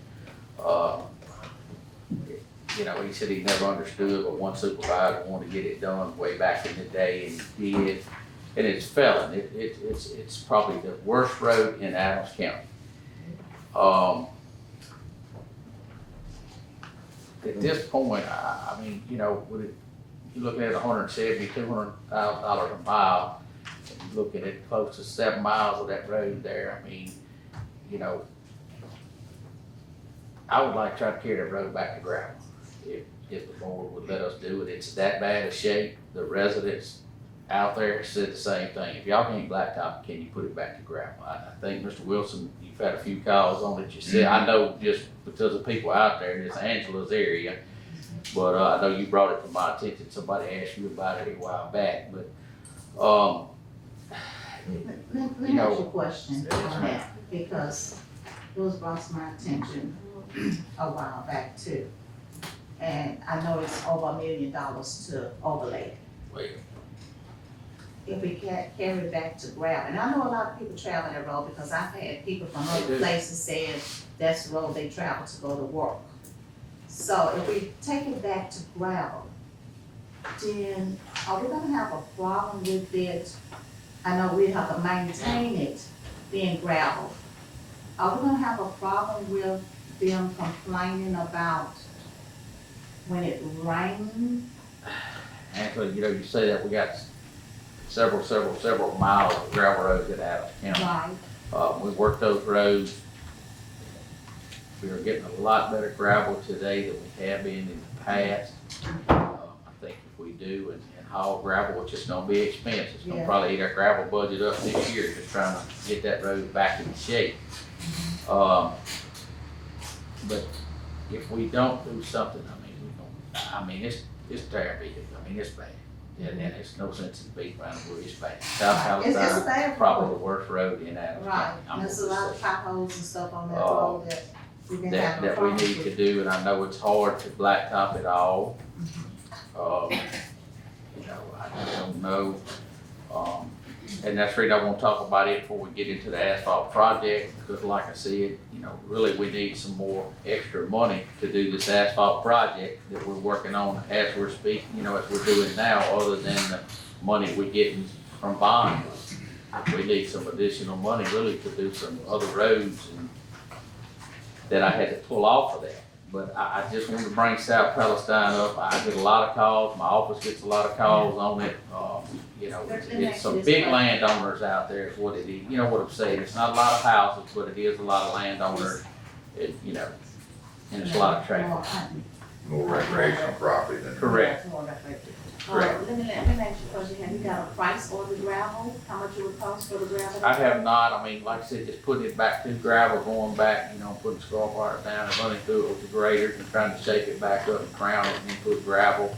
I don't know what it would, you know, take to do it. I mean, it's really gonna be Let's hard. get a price on that and bring it up next meeting. Okay. If you can get a price on how much it would cost to gravel that road. I don't have no problem with it going back to gravel. And that's what I say, I'll try to talk to some more of the residents, I say residents, some more people, because they're coming in this time of year, it's getting that time of year for them to be here, and, you know, and I know what's fixing to happen, you know, we've already had a bunch, because they're planting plots and working and doing, so we get a bunch of calls now, so, it's just not working going out there packing. So, but with that being said, before y'all is the road that I recommend, doing on this bond money for asphalt, for y'all. Is what's there, it's been a lot of work put into it. What roads and striping y'all have before y'all. We're still about $30,000 over on those. Plus I pulled about $900,000 worth of roads off of that. You know, because when we adopted this, it was, you know, on an agreement that, you know, I would submit roads and then we could add to it at any given time with the help of the supervisors in the areas and things like that. So it's been a lot of roads put on there. It's been a lot of roads took off of there. Like I said, I do know that I pulled right at $1 million worth of roads off, $900,000 worth. We're still right at $30,000 over now. So to do what's on this list, I'm gonna need additional funds to even do that. And speaking with the asphalt contractor, his recommendation to me was to try to stay within about $150,000 of the bond money. It's hard to do that. You know, if we can watch the quantities and what we're laying and what we're doing and make sure somebody's riding the street, checking the depth and staying within that 1.5 inches, 1 3/4, I believe we can stay within our bond money. But as I just said, we're about $30,000 just to complete these roads on this list that y'all have before y'all over. So, I mean, you know, I don't know, I know we're doing that, but you know, for some of the taxpayers and people to see, I think that'll be, for what we got some overage, if we use some of our ARP money for the overage, whatever we had, 'cause we took roads off, there will be a direct impact for the community, for the ARP money, because roads is important, so I think, you know, you know, whatever we need, and look at possibly some of the other roads that you took off, and we hadn't did anything, so I think we should use the ARP money to, do that bond, and this is a bond bigger than we ever did in Adams County, and with your recommendation and the, whole year road plan being so far behind, this is a once in a lifetime thing to catch up, that we can catch up, and it's, a good thing for taxpayers if we can go into some of our ARP money to finish the project, you know, do the road paving project. Just one supervisor. and that's it. That's what I want to bring it before y'all, tell y'all what I had to pull off, what's here. This had been an overnight thing. This has been a long process. It's been many hours put into this. You know, foreman's riding, I'm riding, the secretary's working. I mean, it's just, you know, it's just hard to put something this big together. And then, like you said, leave out a few roads that should have been done, just like I'm saying Palestine, which that's a big major project in itself. But, you know, it's a lot of smaller roads that I did take off Robert, question. that need to be done. Okay, you answered it right then. You just answered the question I was gonna ask you. So, Basically, the roads you actually took off, they really need to be done also. Correct. Okay. I mean, you know, they wouldn't have been on that one if I didn't think they needed to be done, just to be straightforward. Yeah. And, you know, it's a lot of work goes into this. Like I said, I know the county might not have the extra funds, but I'm asking for it if they do have the extra funds, and that's left to the 5 board members to come up with that decision. But as we speak, I'm still $30,000 with this list you have in front of you, if we stay within our limits of what we got. If we don't run over on some roads or run under to keep it balanced out, to make sure we stay within this dollar amount here. I think we should, I mean, just me now, I'm gonna say that if we finna go and do this bigger road project, and you got roads taken off that need to be done, this is one of the times that, I actually will go far enough to make a motion to use some of what, ARP money to finish this whole project, and then if I get a second, we can have a discussion. second. This You discussion. made a motion, Well, second. Got a motion by Supervisor Gaines, second by Supervisor Hutchins. Just any discussion. Yeah, it's very open motion because you don't have a dollar amount. You just say about He gave it all. it. He didn't tell you how much off. Right at $1 million, what we're off, 900, I don't think I brought that complete number with me, Kevin, but we were, You said 900? yes, 900 and something thousand, right at $1 million. It's knocking $1 million is what I pulled off of this list of here, to do. Let me ask you a question, Rob. Yes, ma'am. You said 900,000 is this list, and then you need the other 30,000 for the other, right? To 30,000 finish this plus- list, I'm 24,813. I Okay, said 30,000, I'm 24,813, and that's if you stayed with and that's exactly, plus it's hard to 900 stay. some thousand you need. Correct. Okay. Now, South Palestine, one of the roads you took off, South Palestine, is that a different? I was checking on chip seal, double bitumen, you know, things like that on South Palestine to try to get another avenue of doing it rather than asphalt. And I can't get a price. We tried 2 contractors and can't get them. This list is on there? The list you just gave us? No, that's the one. That's added to the 4-year road plan. Yeah, they're on, some of those is on this one and some of it's added to the old one, but I think some of those is on the list that we're gonna do too now. Rick, Mr. President, to answer your question. we just left a conference and ARP money came up and everybody talking about how they did what they did with the ARP money. We still sitting around here, haven't had a public hearing, still holding on. Have we got the money? Still holding on to the money. And, I just think it's time for us to go on, have a public hearing, set some of that money aside to take care of this road list and some of the other little stuff that we need to take care of and go and get it on our plate. Supervisor, I think, if I'm mistaken, from what I heard from this forum, so if we gonna do the road project, we need to move forward there because it is still, if we can pass this road project, get this passed today, they can start asphalting this week. If we don't, I ain't got a problem. if we don't You get gotta this explain passed, to me. I ain't got a problem. it'll be next month, And I was next gonna year. talk about that once we get through Yeah, this go discussion, ahead, talk but I found the numbers, No, we gotta- 929, 620 are the roads that I pulled off. 929, 620, 23 is what I pulled off of it. 929, 623. Yeah, 929, 620.23. Angie, how much is the, CARES Act money?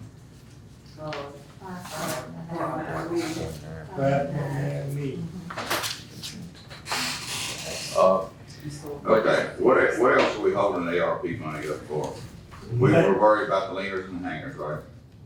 So we have to hold, Let's say 2 million. It's 1.8. Let's say 2 million. 1.866. but we know we're gonna get some of that, right? Is that, We're very hopeful we will.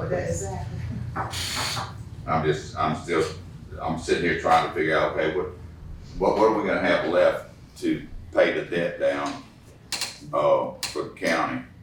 I think Ricky mentioned the number 4 million last time we were in session about, will we get I 4 did, million? Supervisor, that's before we came back with this shortage on the road. If we gonna take the 2 million, just in case we don't get the money back.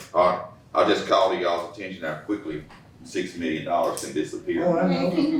They didn't give us the money to hold on to it. They gave us the No, money to I'm not help people in saying, the but community. just by paying down the debt, you save $17,000 a month off the county budget. And you will not, he said a while ago, it's a once in a lifetime. This is a once in a lifetime deal to try to pay down some of this budget that we inherited most of it. Yeah. Bad, I mean, you see what the total is down here at the bottom of this page? One of them, is it $16 million in?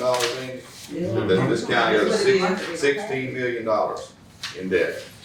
Now, you start at, I didn't realize it was that high. That's a lot of money. But it's a huge chunk of money. And it's just 3 or 4% interest. That's a huge number every month. The county's losing about, I'm just guessing $50,000 a month. We're paying in interest on the money that the county owes. Let me say this, And- President. So can we fix those roads next year? Or some of them? I mean, we can. If we do that, then the interest rate might be high, and then we be We're borrowing. hoping we won't have to borrow so much money. You know, the problem with the county is, we don't have any income to speak of. I mean, well, you know, every time we bring a new project into this county, we don't make any money. I mean, everybody says, oh, we get ad valorem taxes, but it don't add up to a whole lot of money. So we are hamstrung by the amount of money that comes into the county. So if we keep spending money and borrowing money, all we're doing is making Angie's job twice as hard, because she can't manufacture money over there. It's the only way we can do this is cut spending. That's how you're not actually making money, but you're definitely not spending as much. And it's just like I say, this seems like a big chunk of money, $6 million, but you just whittle it down to $3 million in about 5 seconds. We did. I just let you do it. Go ahead. Okay. You listen, President Middleton, let me say this, and it was said in the conference.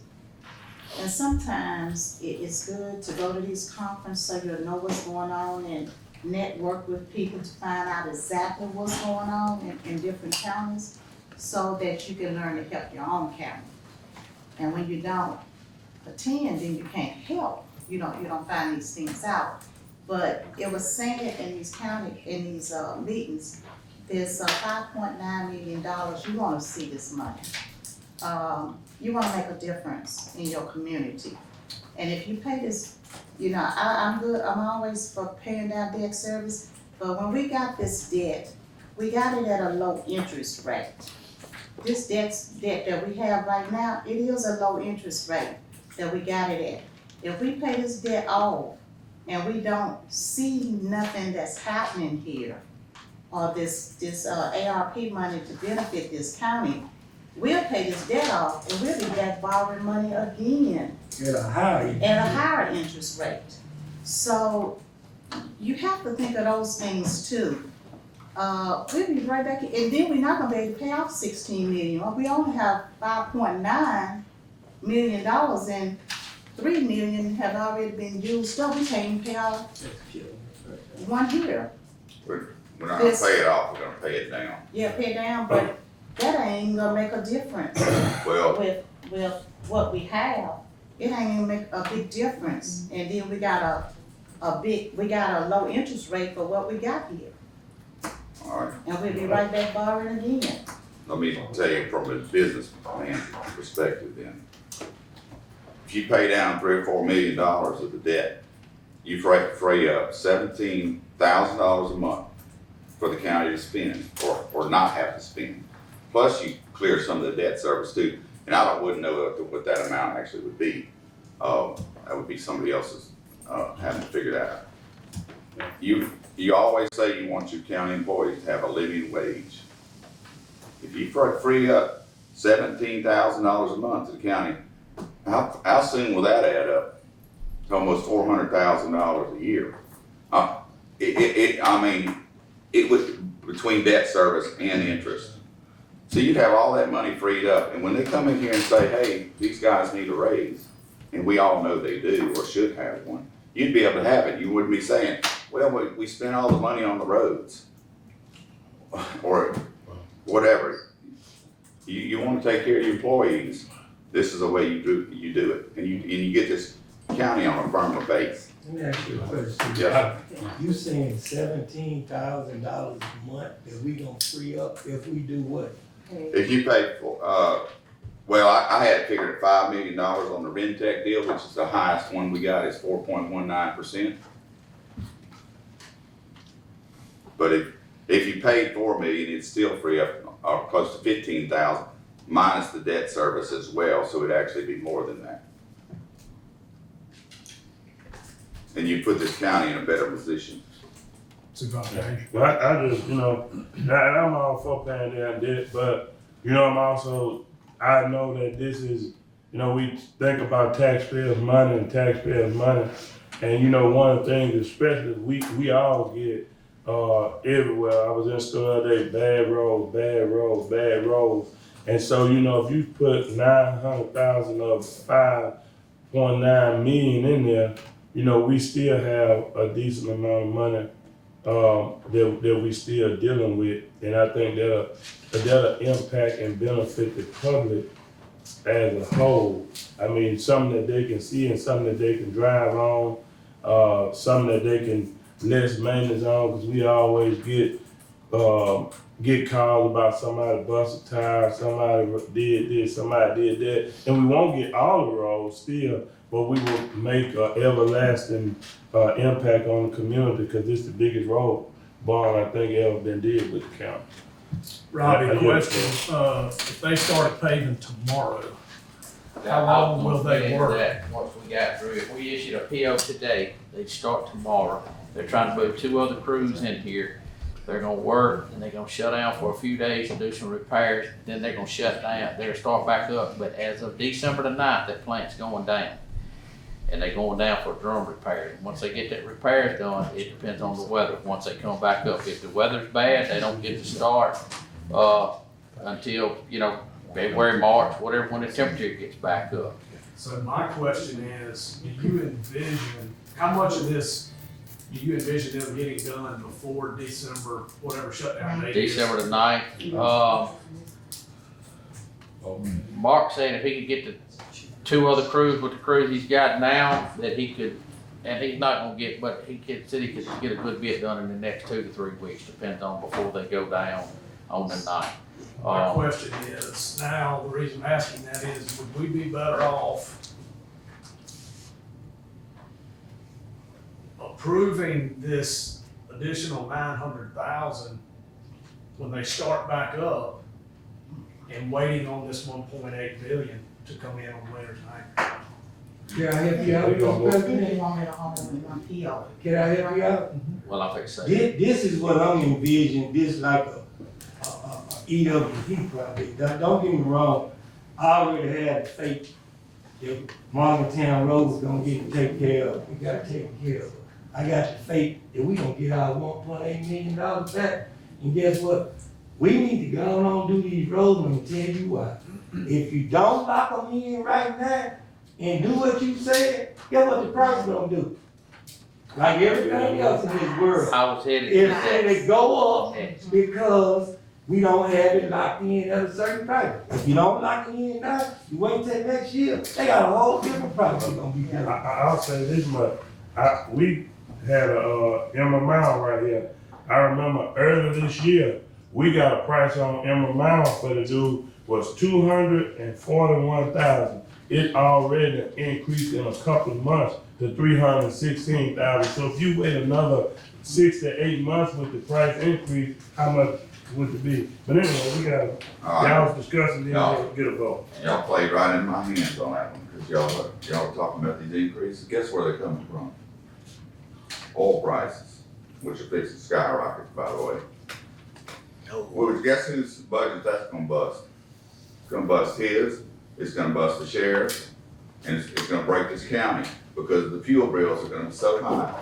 And we're not gonna have the extra cash. Why? Because we don't have enough sense to pay debt down, because we know a storm's coming. But That's your opinion. it is my opinion, but I'm just trying to make y'all understand what's fixing to happen around here. With these interest rates going up, the gas prices going up, inflation the way it is. So I said my piece. I'm not here to get reelected, and worried about a road or somebody busting a tire. This is about taking care of the county. I just believe every time somebody come in here and say they got these jobs coming here, and we sit back and let them take our Avalon taxes for 10 years, That should how never the happen. devil we gonna pay off something when we ain't got nothing coming in? That's why I ain't voting for that no more. We got to stop that. Yeah, I agree with you. We got to And I stop agree. that. Because the county cannot make We money. can't We operate don't like have that. coming in.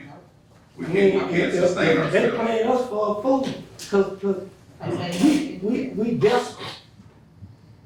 And my whole thing is, I believe everything gonna work out. I believe we're gonna get that money back. I believe we're gonna be able to pay off some of the debt. And I believe we're gonna be able to give our employees the raises that they deserve so much, because guess what? Everything done went up to the point, these people cannot continue to work and not get paid. That's why, one of the reasons why we can't keep none. I just think we need to go on, pass this and go on, put $1 million in there for the road, and deal with the other 4.9 million. I mean, we got a lot of money. It don't seem like a lot of money, but it's a lot of money. It's more than $1 million, right? No. What? It's more than. You just said Well, Let's say 24. He said 9. It's Yeah, but the- 900. We take 300 something out for mortgage. It's That's already out. 500 some thousand.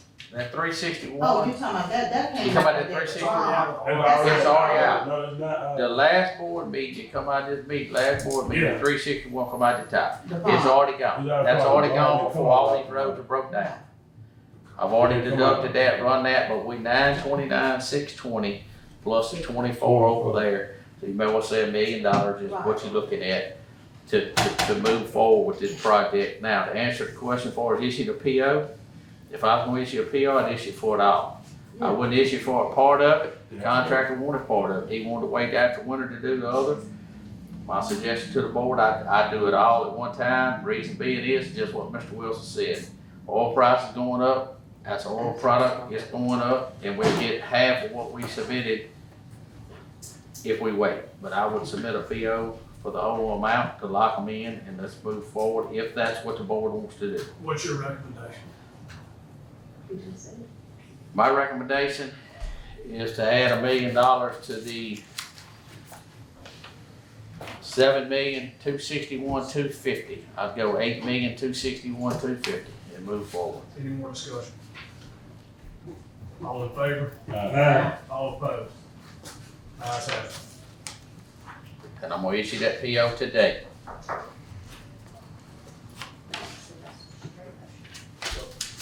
That's all I have. On that, street, I saved it to last. Okay, and I'll submit y'all another list of the roads that were took off. Other than the list that, we got now for 2022 asphalt project, I'll give you the roads that we took off, the 929, and then see, what striping goes with that. That was the original list of the roads that you had at first, right? You just added some to them. I added some as we went through Yeah. Warren. I rode and I looked and I Yeah. added a few more, like Morgantown Road from the caution light past Forsyth. I added some of those the last couple of weeks. Okay. I just like I said, it's been 2.5 I got months you. of a lot of work put into this. And like I said, I think the county's fixing to get a project done that's never been done in Adams County before. Something, the $1 million coming from what the fiscal recovery. Okay.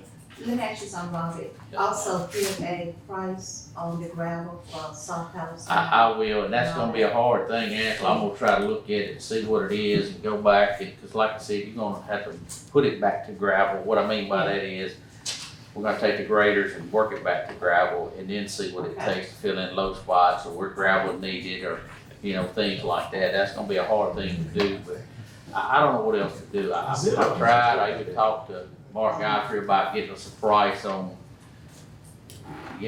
chip sealing, things like that. And he couldn't, we called 2 vendors ourselves, the office has to get prices, and, nobody would give us a price on it. Is it a tremendous price difference in white rock and gravel? Yes, Tremendous. yes, it's a good bit, It is now, because barges can't make it down the river. correct, Sure holds up a lot better. yeah, I mean, double. probably at this point. Now, I would say, right here.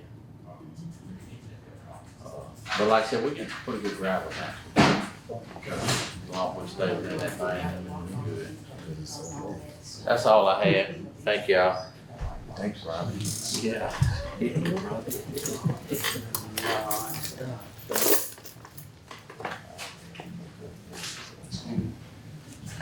You good? Good morning. Quick updates. EWP Group 4 contract is completed. Work on Liberty Road and 16 Prince Edition. All work has been completed for those two sites. We're into EWP Group 4. So therefore, the contractor has submitted a pay application number 4 in the amount of $120,500 $50.93. And this invoice is only for the work completed at 16 Prince Edition and Liberty Grove. And of course, we will provide a copy of their invoice as well as our status report and pictures showing the completed sites. So we recommend payment to Camo Construction in the amount of $120,050.93, as well as pay for the CNI services in the amount of $8,643.67. You heard the request. So, motion by Supervisor Wilson, second by Supervisor Hutchins. Any discussion? All in favor? All opposed? Ayes have it. All right. The second striping only project, all review plans have been submitted to state aid. They have begun their review. Once we get comments back, we'll make the final changes and submit hopefully the final submittal back to them to get that project started.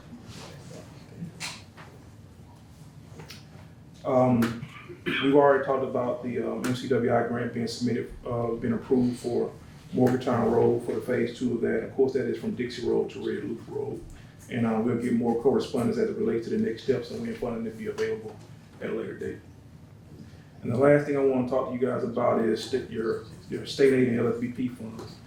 During the last board meeting, you guys approved to deprogram Morgantown Road. And so state aid has expressed that there are some funds that have been expended on the project that need to be paid back to state aid in the amount of $5,280. And that's just for the fees that were paid. They want that money back before they completely deprogram that road and put your funds back into the project. It was $900,000, right? Yes. Now, how much was it? It was $941,000. $941,000, so we can just get them that $5,000 and they can spend the $935,000. They couldn't take it, but they ain't gonna take it out. So what do we need to do? Give it the administrator, And just send administrator need to send them the $5,000, then they can send us out $941,000 back. well, they'll put it back into the fund for the. Just gonna say put it back into our state aid. Yes, you heard the request. County Engineer. So, Motion by Supervisor Wilson, second by Supervisor Gaines. Any discussion? All in favor? All opposed? Ayes have it. Additionally, we have LSBP 01 11 in the hole. I think that's McGehee Road.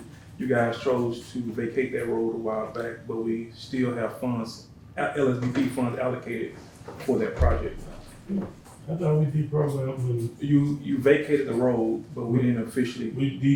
I thought we deprogrammed that money for that road, 270-something. Yeah, but it's 300 something. I got a message from state that said we need to deprogram it officially. So I will check and verify, but there's nothing wrong just doing a board order, submitting, just making sure. Okay. And then when you do, Whatever you want. So moved. Motion by Supervisor Gaines, Second. second by Supervisor Hutchins. Any discussion? All in favor? All opposed? Ayes. No, it's been there. Let me ask you a question. What is the motion? What? Deprogram, that what you said, right? to deprogram. Yeah. It was vacated, but as far as state aid is concerned, there's still funds associated with that project. So they just want us to sit on board order, and they'll tell me if any fees need to be paid, just like on Morgantown Road. And so the reason why we have that discussion is because when you deprogram Morgantown Road, you have about $2.4 million in state aid projects funds that need to be allocated to projects. And then with your LSBP funds, you have about $333,000 that need to be associated with a bridge project. $333,000, and these do cover the construction and engineering costs. So you have 2.4 in state aid funds, and you have 333,000 in LSBP funds. And so and then, once you send the 5,000, that'll be another 941,000. No, once you send the funds, your total will go to $2.4 million, which you'll have. Once everything is put back in place. Just wanna make sure. So right now you have about 1.5. Okay. So once you add the 900 something, it'd be 2.4. I just wanna make sure I'm taking these notes right then, we don't have no extra money, we don't have that. I think you got, is that a motion out there? Yeah. Has it been tabled? It hadn't been carried. Still in discussion. All in favor? All opposed? Ayes have it. Okay, got a question, President Hilton. when Robbie was talking, when you was talking about that bridge, Yes, ma'am. and since we got that, 323, 333, and that local bridge money, can we use some of that for that bridge? Well, the thing is that bridge needs to be closed now. And the process to getting the actual project design and funded through state aid could take months. So it's all about the pleasure of the board, how y'all wanna move forward. That bridge needs to be closed immediately. And he can repair it within the next 2 weeks at Okay. 41,000 be through. Okay, all right, thank you. And so I guess with us deprogramming those two, and get the board order, submit a state aid check for the $5,000 for Morgantown Road, I guess we have to have further discussion about what projects y'all would like to have to use up the $2.4 million of your state aid funds, and then which bridge you would like to try to get within the $333,000. Like Robbie's got some more work to do. Yeah. What I can do is I can look at your annual maintenance report and find out what roads were recommended by state aid, and then I can come up with a list with an associated price. Now, I can stop Mr. Dollar from having to do that. I can do that for him. Is there any questions for me while I'm here? I did submit some information just for everybody. MDOT did contact me about Morgantown Road about submitting the construction costs and some additional information to them for Morgantown Road, and I did submit it to them on Thursday of last week. So, Still waiting on that number. oh yeah. Well, that was the process of trying to get activated. Yeah. And once they get activated, they'll tell us what phase they want to start at and all that. Thank you, sir. I appreciate you all.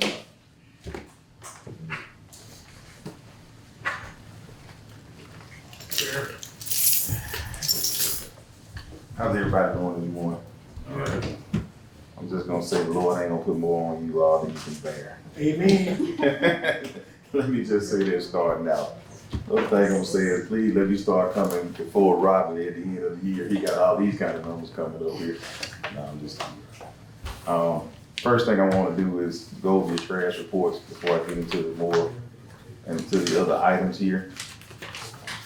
District 1, 75 bags. District 2, 82 bags. District 3, 20 bags. District 4, 57 bags. And District 5, 98 bags. Let's see, let me get my lights on. President Milton, I think you have some new hires in front of you. You wanna call them out or you want me to go through them? It doesn't matter. I'll let you call them out since you have them already. That's If I need to explain anything, I will. Start with jail. Are they all new hires? No, Oh, let's do the new hires together, all right, and then we'll do the pay rate change. Yeah. Just 2 new hires? no, it should be more than that. Hold on here. 4, Got a lot of papers up here. 6. It's about 6 of them, yeah. Got Damian Hawkins, That's a new hire. 1323. Yep, Maggie Doss, 1323, both correctional officers.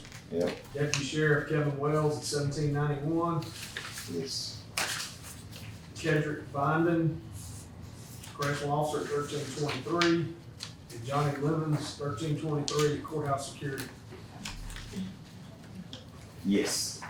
Hey, that's where we at. You know, after you lose 6 or 7. 5 new hires. Can I get a motion to approve? So moved. Motion by Supervisor Hutchins, second by Supervisor Wilson, any discussion? All in favor? All opposed? Ayes have it. I have 2 Position changes. 2 pay rate changes. One is Jocelyn Colston, evidence tech, pay rate change 1909, 39,707.20. And Alicia Wembley, pay rate change, investigator, criminal division 1791, annual 37,252.80. If you all recall, I told y'all I lost an investigator and my evidence tech, and I said that I was gonna have one of the ladies in office take over the position of evidence tech. That's what a Jocelyn Colson, that's a full-time job in itself. She's also the office manager for our special operations group. So she has multiple jobs, but when you take on an additional 50,000 or more pieces of evidence in 3 different locations, that's a lot. And as We far didn't as, do that last time? We didn't do that last time? no, I just mentioned it to you all to let y'all know that that's what I was gonna ask for in this meeting when I got it, over to HR. And then with Wimley, she's coming off the streets and going to be an investigator because I lost a couple of investigators through the AG's office. Matter of fact, let me just tell y'all, so y'all know. Hold on just a second. Okay, go ahead. I got a question. You say 1791 On Wells, I'm hearing that twice for a new hire and women. what it is, I can answer that for you. Wembley is a pay rate change to 1791. But I thought I heard you say a new hire was making the same thing. What it is, Ricky, that Yes, supervisor, Kevin Wells is a deputy sheriff. that's a lateral though. He's got several years of experience. That was one of the things that y'all agreed to do a while back. The others were correct. Yeah. But he's got several years. You heard the request, Chair. Motion by Supervisor Wilson, second by Supervisor Gray. Any discussion? All in favor? All opposed? Ayes have it. All right, how you doing? Okay, I want to give you, well, I'll go to us today. I do want to give you all an update on the jail though. I want you all to know that we made quite a few changes after the National Institute of Corrections left. And they have been positive changes for us. I'm kind of smiling because it has really helped us out with doing self-reflection on some things. Now, one of the things that's helped us out tremendously though is you all. And what I mean by that is, you all approved for us to get those cameras, those high definition cameras in the jail, and they have been like a godsend for us. Because we were able to get some heavier equipment, we were able to remove some of the conduit that they were able to tear down because we got some better stuff to drill through all that solid concrete. And those cameras are allowing us to see things that we have not been able to see in years. And so I want to thank the board for doing it because you just don't know how helpful that has been. And we also made some changes as far as in-house changes, nothing that's going to affect any pay or anything, but in-house changes that helps us supervise what we have better. But we're also keeping our numbers lower in the jail to where we can have lockdown sessions. See, anytime we get up above 84 inmates in the jail, it takes away our ability to lock the ones who are causing the major issues down because all of the beds are full and we have no real lockdown system. But if we keep the numbers below around 84 inmates in there, that allows us to have at least 5 lockdown cells, which help us deal with the major problem inmates. So I just wanted to get it out there. I got any questions for me? Well, Go ahead. Mr. President, my only question is, and I know you probably can't answer, it's dealing with E911 and what the city was recommending to do. And I know, for as I know, I don't think we came to an agreement how we gonna handle it. On E911? Right. No, I hadn't heard anything else about E911. So my only concern is, when are we gonna address these matters? Because These what? these matters with E911, I don't want them to go over there and remodel a building and we decide that ain't what we wanna do. And we need to have a meeting. I think y'all did have, we did address it, remember? Nobody tell me what happened. No, remember it was said, am I clear to say this? That the dispatchers wanted to wait because EEOC was putting in for a grant to get a new facility and they wanted to wait on that rather than go remodel another building. Oh, the city said that? No, I ain't saying the city, I'm talking about us. Yeah, they came to hear you. I remember what they said, Yeah. but I'm trying to figure out. Oh, as far as the city go? Yeah. No, hadn't heard anything else on that. Because I thought, in my mind, they said they was gonna get their own dispatchers or whatever the case may be. But Sheriff, the reason I'm saying, we need to come together and figure out what's best for Natchez and Adams County. Let me tell you something that really got on my nerves. We done had a couple killings in this community. We done had a couple people that killed themselves in this community. And my problem is, I don't hear nobody saying nothing. The community ain't saying nothing, and we got people getting killed, and people taking their own lives, and we just act like we got the best community in the world. Something wrong with that to me. And I don't know if it's just me, but I said this when I was with the city. The only way we gonna really get down and solve all these problems with our community, it got to be whether it's black, white, or whatever the case may be, the community need to come forward and say enough is enough.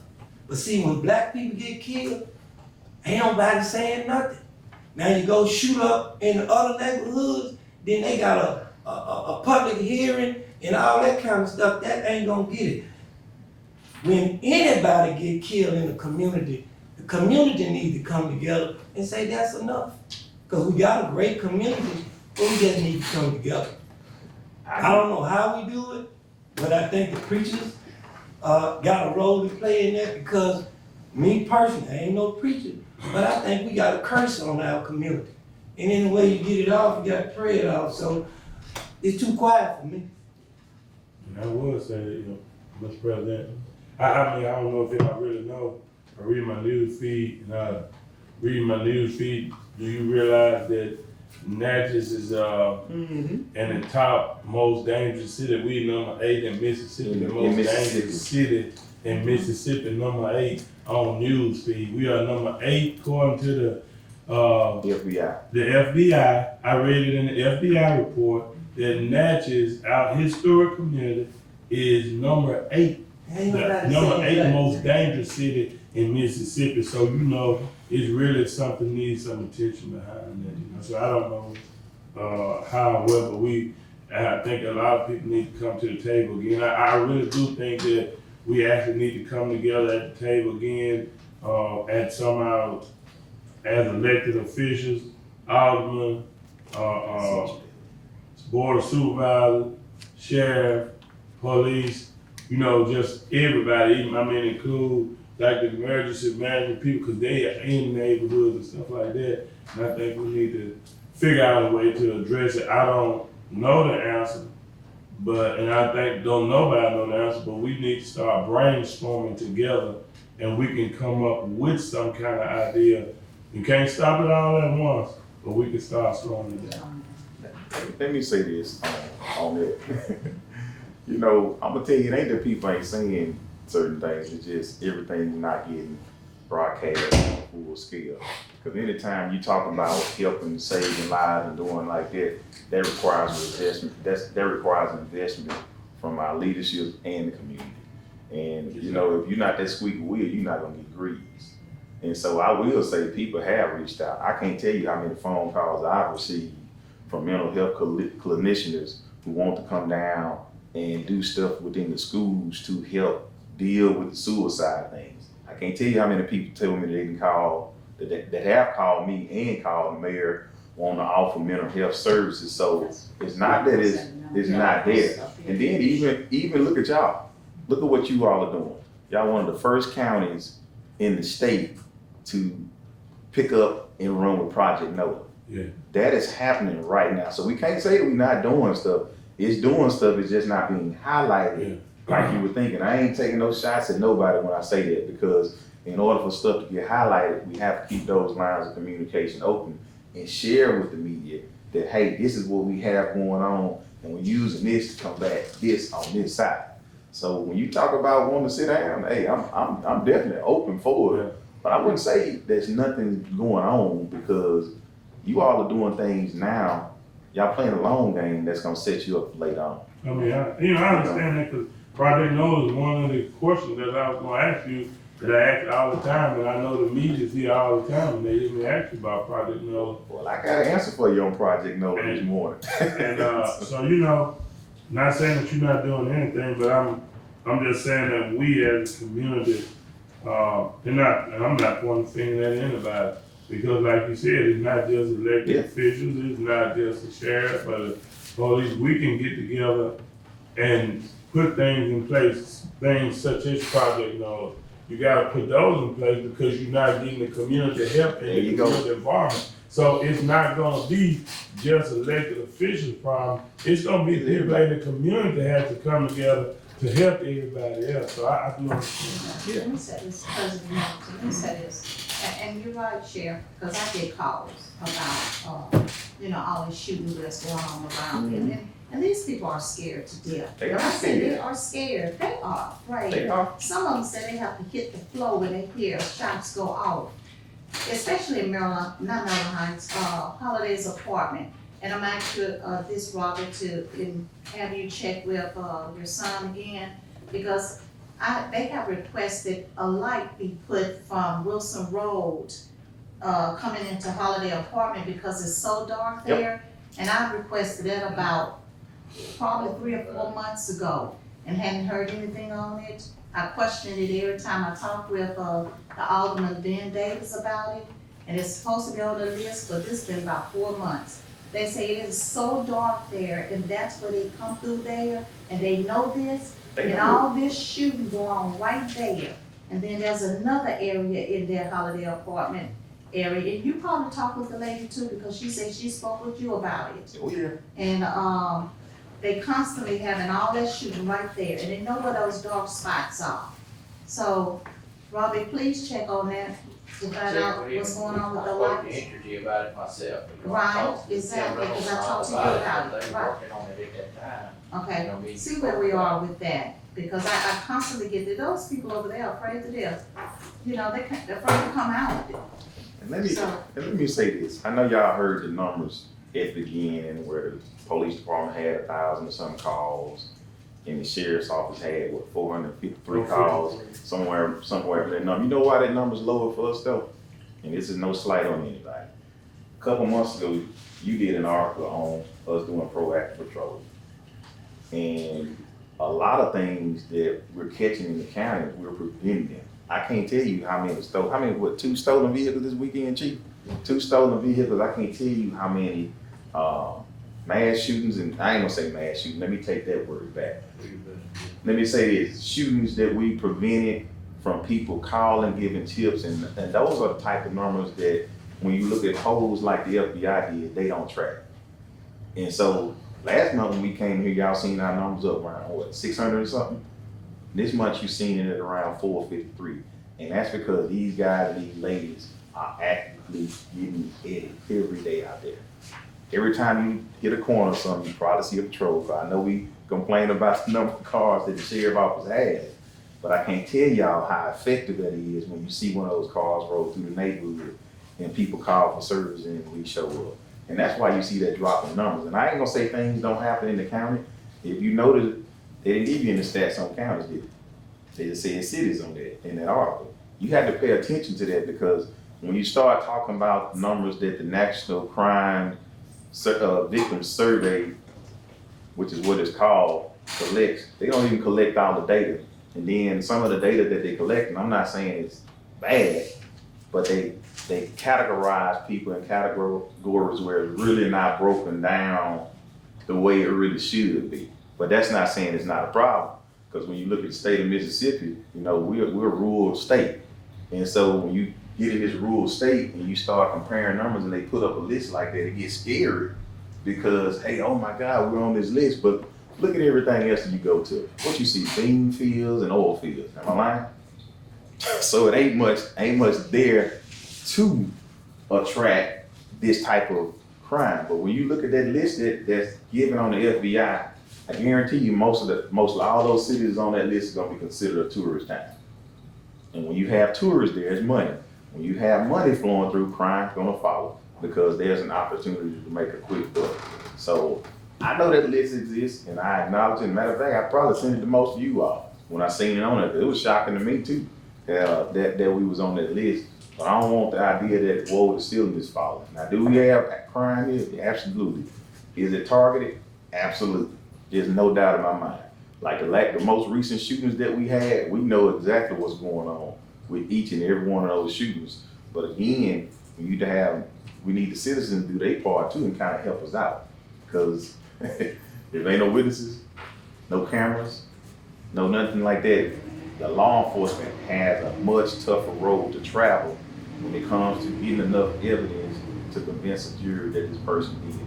So it's in the works. And I appreciate you and Supervisor Gray for acknowledging the fact that it needs to be brought up. So I'm in agreement. If we can meet monthly with the city and the elected officials or whatever to talk about putting a strategy in place and actually going after some of this stuff and making those investments that we need to try to curb some of this stuff that's going on, I'm 100% for it. 100%. I know we said something that we didn't move the ball. You said that the project Lola cameras and that y'all entered into the contract with the previous police chief and the city and the county and stuff like that. We took it upon ourselves to push Project Nola cameras in our thing just for the county in certain areas that you recommended. But I think it's something that we need to sit down at the table. If we was previously in something that we not aware of, that it's possible could be more Project Nola cameras spread, we need to sit at the table, because I remember you said at the last meeting, nobody brought it up anymore. So those are the small things. It don't have to be big effort, but when you start missing small things, that's when it grows a large thing. I agree, and that does need to be revisited because that money is on the table and it's here now, and it's just sitting there. But it's gonna take some communication going to go ahead and get that moving, because that can be in addition to what y'all already done. And I know it's gonna be helpful for all 4 agencies who cover this Miss Lou area. For sure. Who needs to talk to the city about that? Who in the city? Wes, you got any idea about the NOLA cameras? Well, I can tell you. The chief has it. They gave him administrative duties of it. Because don't they already have some NOLA cameras? Yeah, they already have some. Yeah, but you got a big grant. We need the Adams County NOLA cameras. Right. So there you go. Who needs to talk to? Is it the chief? Are you and the chief gonna work it out, or are we gonna have to talk to the mayor about it? No, y'all need to talk to the mayor about it, and me and the chief definitely can talk about it, but y'all need to get involved with it because he's the administrator of it. Mr. President, I wasn't gonna bring this up, but I'm gonna bring it up because the safety of this community is at stake. Now, I was on my way home from the casino, and I came up over the railroad track by West Funeral, and I made it past Cathedral. So I stopped in my shop to get my old tires out because I'm gonna go wash it. I heard all them shots. Down at that place, that's where it was. So I see police is going everywhere. But one problem, I seen the sheriff come by, like wasn't nothing going on. So y'all must be still on different. We can't hear. So that's a problem. We can't hear traffic for months. That is a problem in this community, and the community need to know that everybody got to get on the same page. I mean, when something go on like that, we need everybody responding. We just don't need the police responding, and whatever the case may be. Because that person might have drove up there, down Martin Luther King right by the deputy. How we know when they can't even hear what's going on? That's a problem. So, and it needs to be addressed. We had a conversation Friday with Annette, and we told her a major crime, if it's in the city or the county, needs to be dispatched to both agencies because we cannot hear. Something happens in the county, they're probably running back towards the city and they need to know about it, and vice versa. We are telling you to put that out so that they will know. If there's an issue where the PD will not allow us to have that information, you need to let us know immediately. But we're asking for any major event, violent, shots fired, we need to know as well. We will see what happens. But with these armed robberies that happened 2 weeks ago, we knew who it was that was going through 2 counties. It just, there was no information passed to the deputies about the event even occurring, other than him talking to a PD officer. Had no clue about any of it. So there's definitely a communication issue on our part that we are trying to fix, but it takes two in order to communicate. You know, we need to have the mayor and the police chief, president, and the sheriff, you sit down and have a meeting. Cause at the end of the day, the mayor is his direct boss. You gotta do what the mayor say. I mean, that's how it work over there, even though the sheriff is his own boss. But that need to happen. And it need to happen immediately. And let me say this too, Supervisor Gray. I've offered, and I'm gonna say this again publicly. I don't have a problem with us switching our main channels. Law enforcement have done that throughout years. I mean, I can tell you everybody from here to probably Claiborne County, Wilkinson County, all those guys surrounding us have our main channel. But when the frequencies changed, we lost theirs. I don't have a problem with the sheriff office giving them our main channel. And if they give us theirs, that will solve that problem where we can hear if we have to. But when you lock those frequencies down, you can't hear neither one of them. So I'm putting that offer out there publicly. Let's swap the channels so we can both hear each other, because even with this situation, when the guy, Rob Fairdy, he hit the dollar store bill and he hit Natchez Market, you know, I never got that call from anybody. I got a call from the citizens and people calling me saying this just happened. And I ordered every single one of my people to get 10-8, including myself. And I say, we are gonna find this guy and we're not gonna go home till we do. And we flushed him. We flushed him out, chased him, got it. Matter of fact, I stopped the vehicle that he was utilizing myself in Holiday Apartment. But he had went to another street. And I called on the air and let my deputies and told the PD, because I had one of the investigators on the phone get to this street over there. And when they hit the house, he was running out the back door. Had another getaway car waiting on him till he got to Ferry over there. But we doing this through cell phones and not through radios. You understand? So it needs to happen. It needs to happen. Did you make me want to? It needs to happen. I mean, we got a great community, we got a lot of great stuff going on. We cannot let a few individuals come into this community and tear up what we try to build. And the only way we gonna resolve this is we gonna have to work together. No big eyes, no little U's. When crime happens, everybody should know what's going on.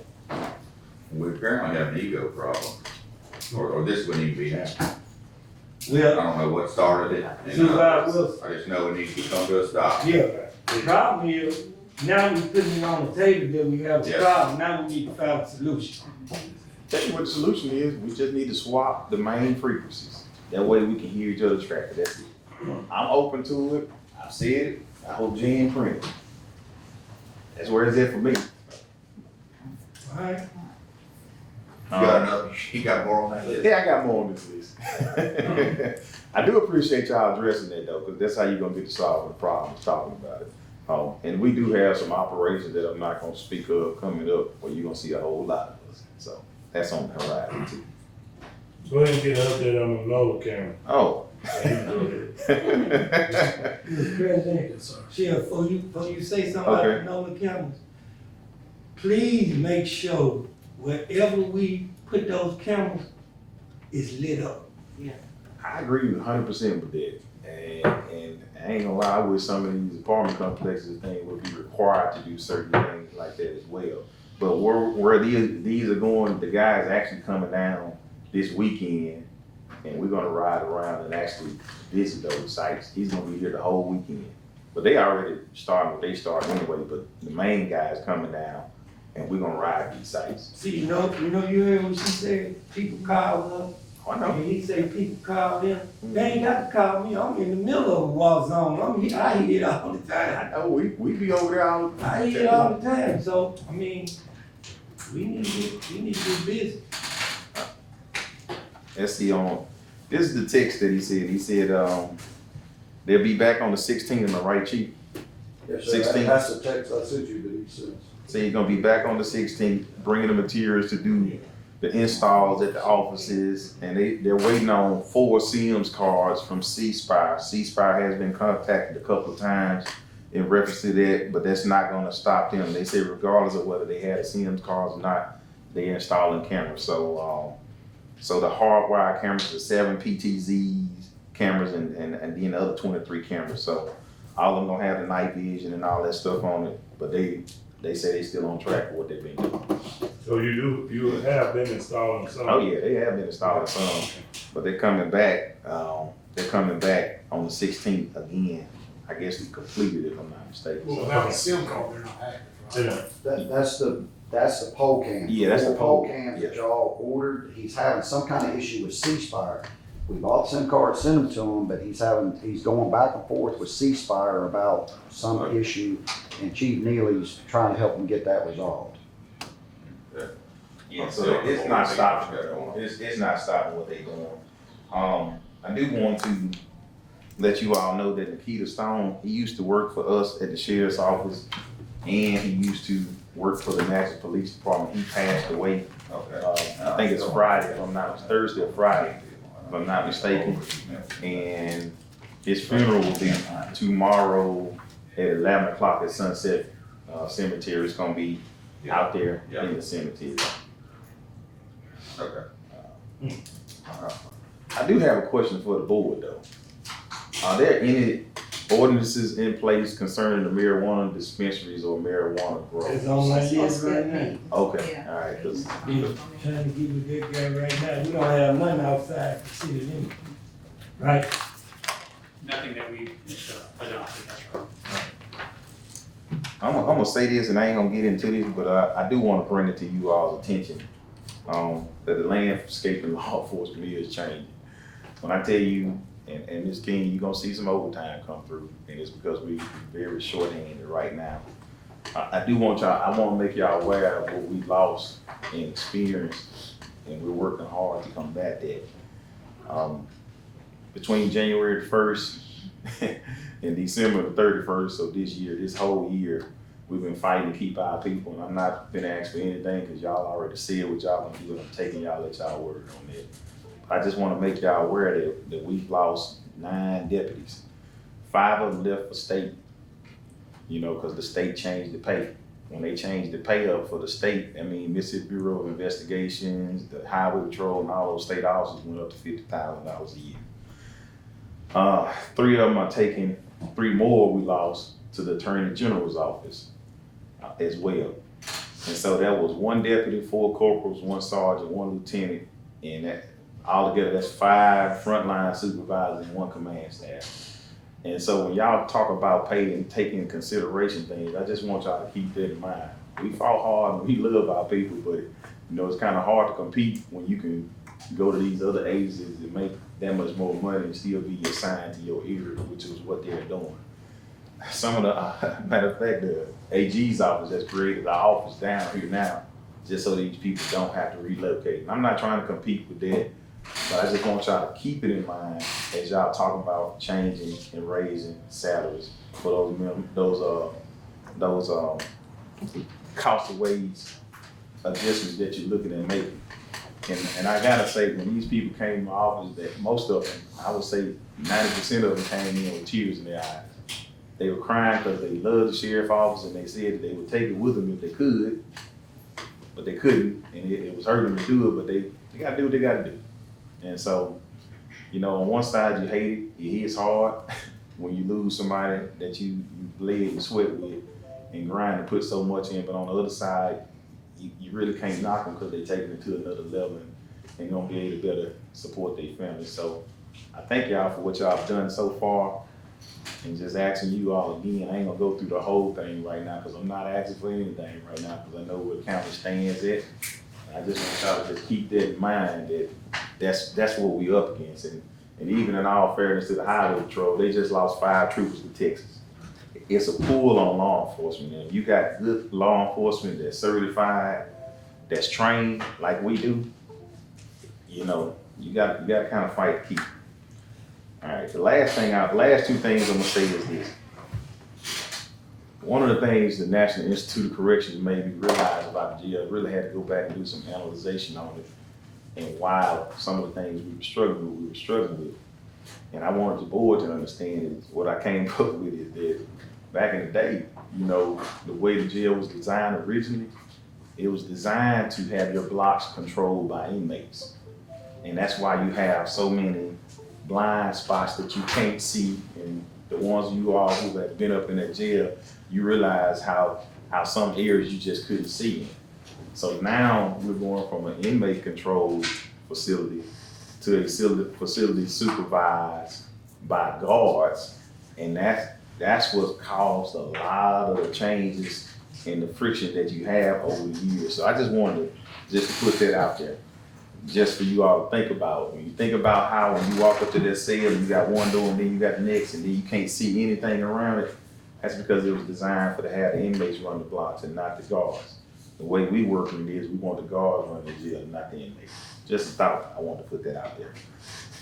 And the last thing I'm gonna bring up is cars, vehicles. The bid is open today for the cars, and we've gotten calls from Enterprise and the dealership saying that inventory is very limited in the state for state contract vehicles this year because the only person who got a contract was Dodge. So you can get a Dodge Durango, you can get a Dodge Charger, or you can get a Dodge Ram. But here was their strong suggestion. Whatever you're gonna do on vehicles, do it today because the inventory is low, and that they're saying that with only one vendor being on state contract this year, that you won't be able to get anything if you don't go ahead and do it. So they're urging us to really push this thing, and we do have numbers on vehicles in place that need to be replaced or should be replaced, to where the only thing you have pretty much is oil and tires. So Chief, you wanna come up here for a second and explain any of that? There's 10 vehicles that were slotted to take off. They recommended, I think it was like 15 or 16. We selected 10. I think going all the way back still from the 2012 that we got in service all the way up to 2015 or 16. Those are the ones that we want to take off. There should be 7 copies. No, I didn't. I'll let you explain it. So the front sheet, what Sheriff's fixing to pass out is the vehicles that we're wanting to take off of inventory and go ahead and sell those. Those are vehicles that we own, not any that we have leased. All those vehicles will literally go right back into service because they are actually in service right now. The vehicles that we're asking for is the Dodge trucks with the V6s, not the V8s. So that is actually the cheaper of the two, but the resale value is also better on the V6s than the V8s whenever it's time to sell those based on what Enterprise has said. So that is what we would like to do, and that's what we're asking. All of the vehicles that we're taking off the list are over 120. Some of them even have over 200,000 on them, which is high maintenance cost. Especially the expeditions. Some of the parts on the expedition, they saying it's gonna take a year to get some of those back on the road because the parts won't even come in for a year. Come on, America. Stop seeing everything across the seas and messed up in America. Get some cars. We got a president that wants to do that. We got one to do. You know, I got money. Look, I know you're gonna have to get the numbers on this, but I wanted to bring it to your attention. And one of the things I asked Enterprise to do is compare what we've gotten from the board over the years as far as debt service on vehicles to how much could we get on a lease for these vehicles a year to try to make sure it was optimal and around the same cost. That's what I've asked Enterprise to do. But I don't want us to not do something and have to buy outside the state contract again. That's what I'm trying to avoid. So. got any questions for me? I got one, but it doesn't pertain to that. Had a prominent citizen on Saturday called me and texted me about getting chased by a dog in a subdivision. There's stray dogs everywhere, but this happens to be my subdivision, that's why I got called about it on Ashland Woods, Okay. Winchester. Stray dogs roaming around and he's out there walking or jogging and getting chased by stray dogs. We have a leash law, I know, but is there, can the county do anything about capturing these dogs that are running loose? Well, you know, they actually have a dog catcher. Yeah, with a truck, with poles, with a whole setup. And he not gonna do that. Does Miss Ewing have any live traps or anything like that? Like the bars? She borrows them. That's what she does. Okay. She got a network of people that she can help borrow something from. I actually got chased by a dog over there too until I pulled the taser out. Could I get a taste? I had to. I ain't have a choice. Dog for the moments, right? Dr. Ockenwall didn't have a taser. I almost made the front page of the newspaper because one of them people, when I was outside chasing me in my house, I almost shot him. If they need some help though, she does have access to people who have live traps. And we've done it throughout the county. But we've had problem nuisance dogs like that. It may take us 2 or 3 days, but we've helped them trap those dogs and take care of that. So Okay, just trying to figure out what to do. yeah, She'll take care of it. Yeah, Karen is pretty good about that. Just let her know. So let me ask, Mr. President, let me ask you a question. So how that's gonna work with her doing it inside the city limits? Well, what I'm without contacting. I'm gonna contact them. Well, what I'm gonna If suggest if she can help me, it'd be better if I could just get a trap or something. I'm gonna suggest, well, I know what Karen's gonna do. She's gonna call the city guy first, and we're gonna try to make sure that he does what he needs to do. Okay. You know, and if not, I mean, we'll help him, but he needs to be priority on that. Well, he called the police department Saturday and they said that they would come out there Monday. Not doing a whole lot of good. We got children running around, the dog's still in the neighborhood. And see, when we had that meeting with the city that y'all talking about, you need to bring that up because that does happen more often than not. Is when the weekend's up, the dog catchers can't come out because I don't know. I can't say whether they're authorized to come out on overtime or not. You know, to take care of that. So you tell me they can't come out on weekends? I'm saying I'm saying after Friday you can't get them. Because at the time we're unprotected completely. Yeah, but I mean, I don't have the inner workings of the city on that, so it's not. I know we get the calls when they say that they're not available, because that's all they're gonna tell you, that they're not available. Okay, I appreciate it. So, y'all have any questions for me on the vehicles, Ms. King, board, anybody? Emails, numbers, what y'all want from me? I guess I'm ready to move on to putting that off till another day. Do y'all need me to email y'all anything to look at? What would be the monthly note? It should be on that spreadsheet there, so. You already got it in the budget? No. We don't have any. You know, we never have vehicles in our budget. It always comes through y'all. Now, this year it came out of budget for some reason. That's another discussion we're gonna have to have. Vehicles, doesn't fall in their line, it falls under that debt service line. Right. So it's for financing. So that's why you can Because of see these in the purchases. budget, the total price of vehicles, because we finance vehicles. Yeah.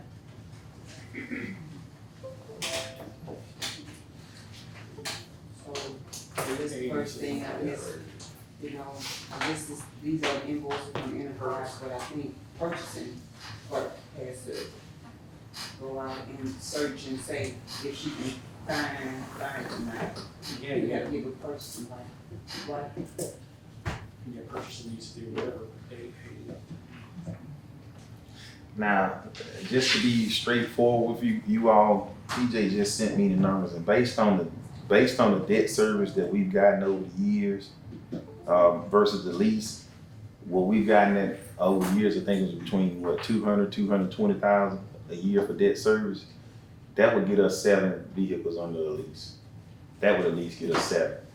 But we got other vehicles on there that they gonna sit there for a year because they can't get the parts and they 2014s. They need to go. They fall to pieces until. You roughly 100,000 a year for 10 other vehicles. So, I don't know if that's included, that doesn't show the 10,000 package.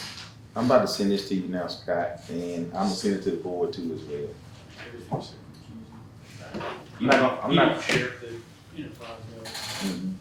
I'm not gonna hold up the meeting, but I know you need to mull that over, but I'm just telling you, That's with them only having Dodge as a, so like Ford didn't make state contract this year, Chevrolet didn't make state contract this year. They said, come and talk to them. Nobody did, so.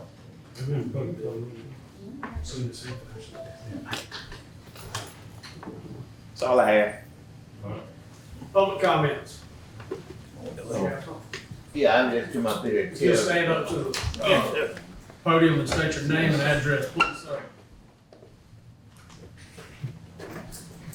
Yeah, my name is Roger Williams. I'm from 27 Pineview Drive. And, they had come out with some threatening notes and stuff about property damage, cars or something on my property. And I want to tell you that reason why the fence wasn't put up, that I put up now, that, they had some contractors come in and need to use their land. But, you know, do some buy work up there. But now I put up a $7,000 fence and that should be over with. I should be getting no more threats. Who threatened The board of supervisors.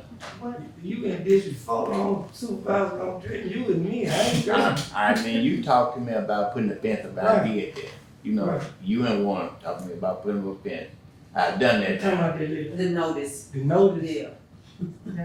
But, whatever that guy, or that, they say he's a complainer. I don't know if say y'all gave him a job for to take your job over and all that mess. I don't know. What was it, Al? You guys stay on the same street, I stay on work. He ain't there to take it, yeah, he just was there to put some signs out, if they give them to us, they give them to me, and I give them to him, he goes and puts them in the yards and the addresses it's supposed to be. Yeah, but- Oh, having work for you? Yeah, Oh, clean up the, just clean them up. Yeah, but the That's thing it. about it, he ain't put up a sign in number 1 yard, my yard, but everybody on that street have all kinds of mess in their yard. And I don't know why they come up there and then threaten my wife with some mess about if she don't do this, they gonna charge and all that. But like I say, I done put up a fence now, I paid, $7,000 to put up the fence. And, like I say, I don't, Roger, Mr. President, Yes, sir. I'm gonna be honest with you, I don't like when you say somebody threatened you and you don't say who threatened you, cause I don't believe nobody from this county threatened you. well, I'm telling you, I got the letter. They don't have a. I got that, they threatened me out, I'm gonna charge you this money, I'm gonna pull these cards, I'm gonna do all this. I got They don't that. work for Allen County. They wait for it, they get a letter. I promise you, they don't work for Is the this one of county. those that came up on the, That's Scott sent. It's a man's property. Man's property. I thought you said somebody came out there. Yeah, He comes out there and puts a sign in the yard. Well, They man, come out if you- there and threaten me and tell me if I don't put it, they gonna send a record truck and take all my doggone property. So I took $7,000 to put up a fence. All the way around my whole property, so I shouldn't be hearing that anymore. Like I say, I keep community down. Don't be no mess on my street, no confusion, no nothing. Because they know they gotta deal with me if they fool This is anything. property letter. Yeah, it's not the standard men's property letter. Standard letter. That's It's a required standard, by, not a threat. It's just a most of it's required by statute. It was threatened when they talking about paying, charging me $15,000 and all that kind of mess for, if I move a car, and they gonna take a car and all that mess. Who said that? It's on the letter. Whoever name on that letter. That's a standard letter that we send to everybody that had a problem. Well, But, I mean, it's. well, you talked to him about putting up a fence, I did that. He talked to me about putting up a fence. I say this, I mean, we have many properties anymore. I hadn't seen a bunch of them. That, you know, if something is recommended, you make progress, you put up a fence, it's not a big issue. I mean, we got somebody out here, I got one in my area that we give them ample amount of time. They've got a place that he ain't putting up a fence, and it's hard. So we working with you. So you should be fine. You'll put the fence up. Ricky go out there, he look. I mean, I don't see why he made some kind of. But he talked to him about it like, you know, somebody should talk to somebody, but the only reason I didn't put the fence up first because the property owners, I mean, somebody was doing the buy work out there and they used the land, they put their tractor and stuff on. Yeah, I think it might be a little, based on, well, I guess it's conceptions. You know, everybody kind of read things different, but that's just a standard letter that they think kind of send to anybody with a managed property. I got one in Baltimore, need the grass that had one, and they sent me out there, then I looked at it, they cut it, I think that's the same standard letter that we seeing for grass and nothing like that, but you fine.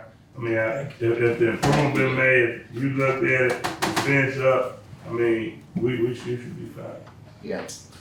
Okay, well, they told me I'd come up here, that's why I was up here today, telling Dave. Somebody told you to come up here? Yeah, say if I don't show up today, they gonna do what they gonna do and all that kind of mess, and that's why I come up here today. All right, you know, if you had to come somewhere, I'm gonna tell you, right? Yes, sir. Did I tell you that? No, you didn't tell me that. I don't know who told you. His work out, they the complaint person, they complain about everybody and start all this mess, and he, you know, got my nerve upset. But like I told him, I said, if me and Ricky talking, he ain't one talking. I told him I could put a fence up, and I did. But like Warren say, you straight. Okay. All right, thank you, sir. All right, thank you. Come to the table, Supervisor Gray. I'm trying to make this quick. They had the fall educational workshop in Natchez, and I think it was a great turnout. Everybody, all the supervisors that I talked to, they love Natchez and Adams County, and they already want to come back. But anyway, we did have Harry Lee James from State Aid down here, and I had an opportunity to talk to him and MDOT Executive Director Brad White. I know he tired of me, but I had a conversation with him. And Tom Chan with the state county auditing request on how it make an impact on county federal grants. I ain't gotta talk to nobody about that. Y'all know the situation with that. And I just wanna say this, Robin. We had Rebecca Harrington from Truck Work, Assistant Director of Government Accounts. She brought up to the whole, to all of us, she said something about testimony on how junk bidding program working in Alabama counties. It's some kind of joint thing that they got going in Alabama. And maybe you need to contact her and find out what it is, because they're saying that maybe you can get trucks at a reasonable price and keep them so long and get rid of them. The buyback is better and all this. They're trying to get X amount of counties to buy X amount of trucks at the same time to bring the numbers up. You know what I'm saying? You can get a better rate. Like where we bought 5, if Jefferson County would have bought 2 or 3, and just say the city would have bought a couple, would have all been right here. You know, we'd all been going together and got a better rate. But yeah, and for the buyback. For the surrounding counties. Correct. Yeah. Well, really, it's usually what Shaki would need to be getting in with the truck works to see if that works. Supervisor Gray. Okay, I just brought it up. And again, this is on my list, Scott, about that, we need to do something, because I see you got a meeting at the convention center, and we all got these packages about, November 11th, November 12th. I'm not gonna be able to make it. Somebody need to go and see what they're talking about, because we don't wanna look up and got 15 people locating out in the county, and we ain't got no say so, and they gonna put all this stuff in the county, so the city already done said where you can locate inside the city. So, I don't know how we gonna do it, but we need to move fast and quick on that. Yes, and we'll have a plan in place along with what's currently the statute, which requires our approval, and what we will look at when we get that approval. So I think that's a good idea. I don't know if I jumped the gun, but they might vote it down, but I had the, Angela already, I think, talked to Corvette, so I talked to Corvette on these conferences coming up. Excuse me. The, NACO 2023 Legislative Conference, they got two, and they got, the annual NACO Conference. I wanna go and get approved where I can, get my, if y'all approve it, get my plane ticket where it won't be a last minute thing. It won't be $500 for it. So that's a motion. Where's that at? Where's the second conference? Wait a minute, do both of them, Ricky. I just did. We did both of them, the NACO and the, what is it? The only thing I have in here is NACO, February 11th through 14th. That's in Washington That's in DC. Washington, you wanna be always tend to go see. The other one is in Austin. She on the workforce committee, I'm on the transportation committee. And I think the other one is in Miami. I probably going by myself to Miami. She probably What's the name of it? Annual NACO Conference, NOBCO. That's on the 21st through the 25th of June. See, if you wait till the last minute, you're not gonna get in the hotel you're supposed to get in, and the tickets gonna be sky high. So, I don't know who else on this board is going to DC, or wherever, but you need to make your mind up, because if you don't, you're not gonna be in the hotel where the conference is. You know, some people like Airbnbs and all like that, but I like to be where the conference is. So that's my motion. So you approving the one for Washington, the one for Miami, and the one for Austin, right, Colorado?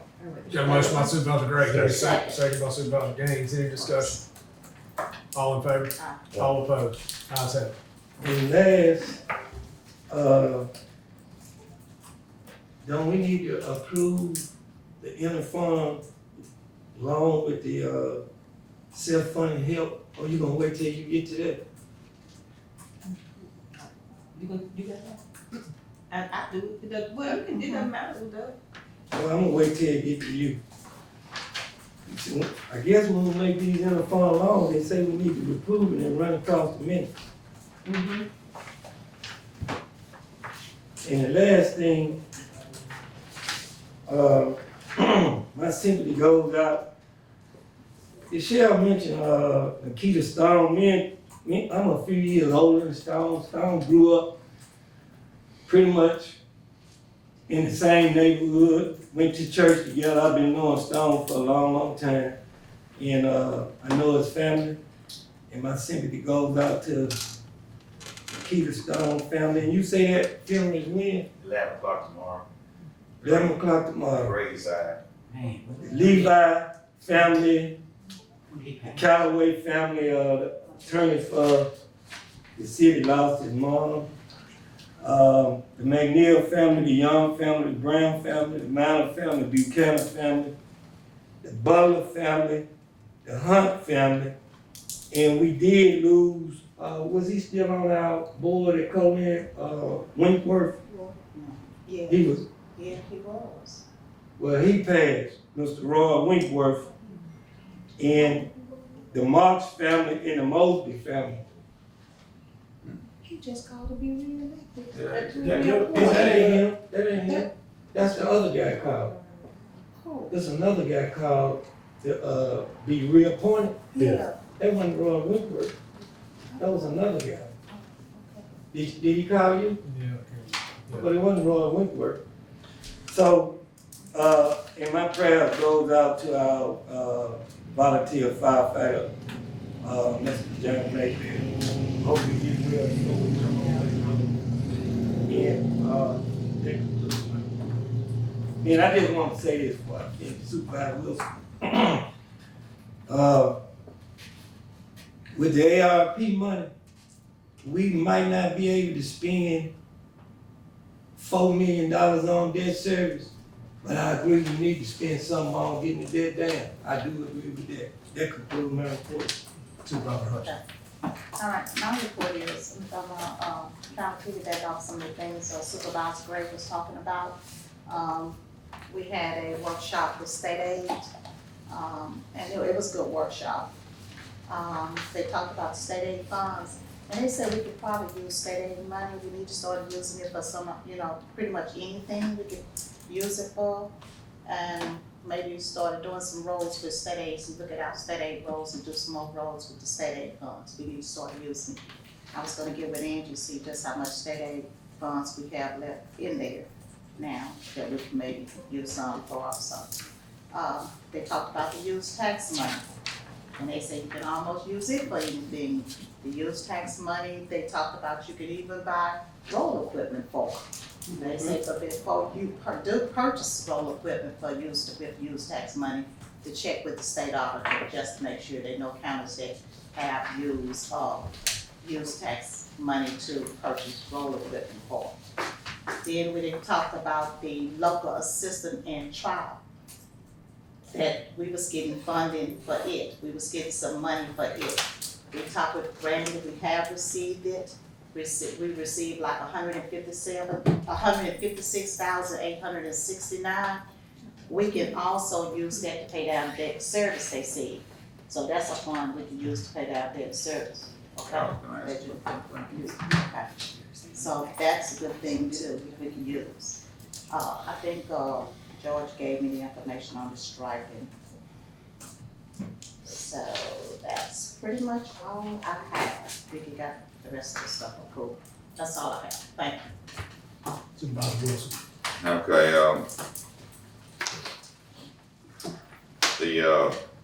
the accident that happened on Kingston Road, Saturday night, this kid, Matthew Marks, coming back from the LSU game, just as happy as he could be. We beat Alabama, and he gets dropped off his vehicle, and 5 minutes later, he dies in a car accident. It's just a tragedy for the Marks family. Not too long ago, we buried Coach Bobby Marks. That was his grandson. But so my sympathies go out to him. Really good kid. They mentioned the cannabis conference or whatever's coming up pretty soon. We all knew this was going to be a problem, legalizing marijuana in any shape or form, even though in this case it's medical. The city drew a 1,500-foot circle and said you can have one inside this circle, nobody can be within 1,500 foot of that particular area. And this lady puts up $40,000 to the state. I mean, it can be lost if she doesn't get it. Well, she ended up getting it. And then the city changed the directive, which is really weird.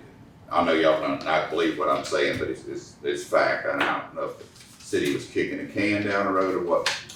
But this lady gets her certificate, and somebody wants to move to a place next to Burger King, the old Burger King. Well, it's in that 1,500 foot radius. So they decide, and the city approved it, that if they come and make the entrance the back door instead of the front door, that it'll be okay to use that. And it's in an alleyway behind Mike Lazarus T-shirt shop. And I can't make this up. The city did this, or is putting it out there that this is gonna happen. And I'm thinking, what in the world is going on here? First of all, it's supposed to be a really reputable place, and you're gonna put the front entrance in an alleyway. Now, this really doesn't have anything to do with the Board of Supervisors, but I hope that Jan and y'all are aware of what exactly got pulled there. And they didn't even put up their $40,000 to get the permit yet. They let the city get it for them, which is it's just really a strange deal. But Sheriff, you're gonna have trouble trolling that back alley back there. I know it's not your. It's just those kind of things just drive me crazy. You make a rule up and then you bend it, and that's the weirdest way I've ever heard a rule bend. Is to we're gonna make the back door the front entrance, so you walk down the alley to get to it. And I hope the state doesn't allow that. We'll find out soon. Brandy did mention that we were getting this extra money, and so it would add to the CARES Act money, I guess. And I don't know if it's going in the same account, different account, or whatever it's gonna do. And my other question was, have we closed on the Netco deal? Yes, we Okay. did. And that money went to the general fund for the time being? It's in a separate fund, I'm pretty sure. Did you put it in the general fund or did you put it in a separate fund? Okay. So There is since you bring it up, I was gonna bring my report, but they were paying lease amounts each month for us, and the bank the company had it set up on auto draft, and it auto drafted this after the fact they purchased the property, so they requested that we pay them that money back. They're entitled which to. would make sense, Yeah. yes. And so it's its own separate docket. I'll pass it around and ask the board to approve that reimbursement back. That is not money we are entitled to, that's money that they accidentally. Right. Well, part of the reason I'm mentioning that is the fact that we do have that money, so the hangers and leaners isn't as big a deal as it is because we do have that extra money. And what I want to ask for is, I really want to make a motion, and I do want to make a motion, that we use $4 million in CARES to pay down debt service, because we have that extra money from Netco. We have other money coming in from, that Brandy told us about. So we have that money. So I want to make a motion, we use $4 million to try to pay down this debt service. Yes, ma'am. Can I say something? The NECO money is in general funds. Right. At this time of the year, we don't have a lot I of revenue. know that. You got a motion on the floor. Okay. But it will be back in. Hang on, we got a motion. Is there a second? Is that a motion? Yes, it is a motion. So you use $4 million to carry that money to pay down debt service so we can get this county out of the bind it's in. So we can free up some money every month to help us.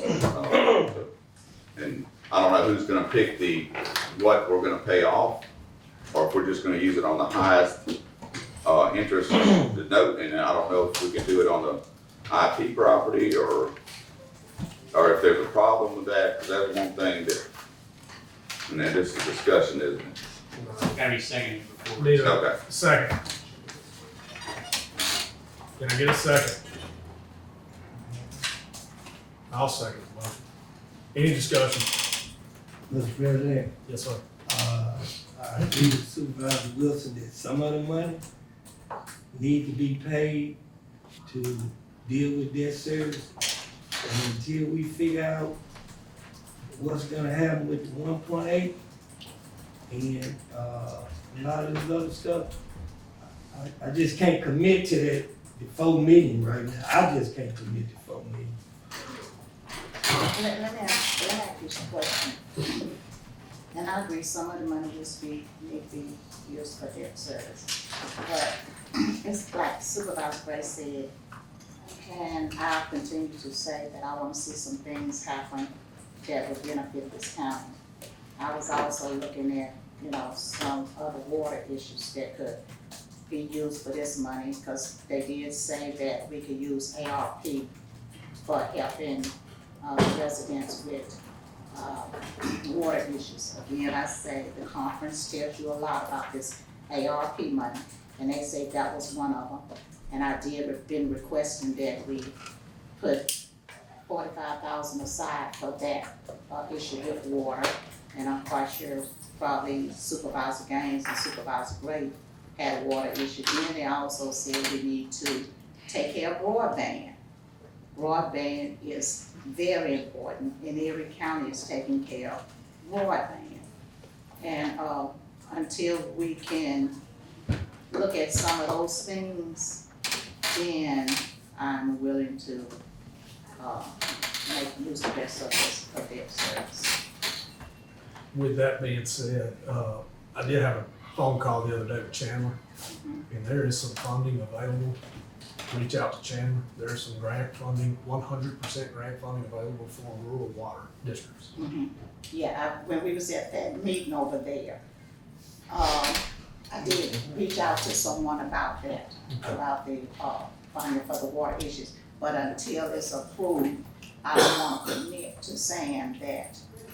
I don't know if this may be a part of that we'll be able to take care of, and that, part I'm supposed to be talking to someone with the water, issues on that. I was just kind of thinking of our earlier conversation, and, you know, we said we was gonna kind of looking at the 1.8, we do have a good bit of, money that seemed like coming, but until that's money that we anticipating. And I mean, I don't mind paying down debt, but you had a 1.8 that we said we was kind of saving to see. I don't actually have a lot of plans for the use the money, so I'm not trying to use it for this or that, but I think that with the 1.8, it's a cover right now, and I don't mind paying down some debt, but I think at this point, taking the $4 million and paying $4 million worth of money, we just use $1 million of it, that'll leave us uncovered. It's like the money's there, and I don't know if we should do the whole $4 million worth of debt on that money at this present time. But while we're sitting there holding that money, we're throwing all the interest in the trash to the tune of about $12,000 a month. While everybody's thinking about it, we're gaining about $2,000 in interest, and we're losing another $12,000 that we're spending on it. So I don't know when the proper time is, but I mean, these guys, I just explained to you where a lot of the money would come from.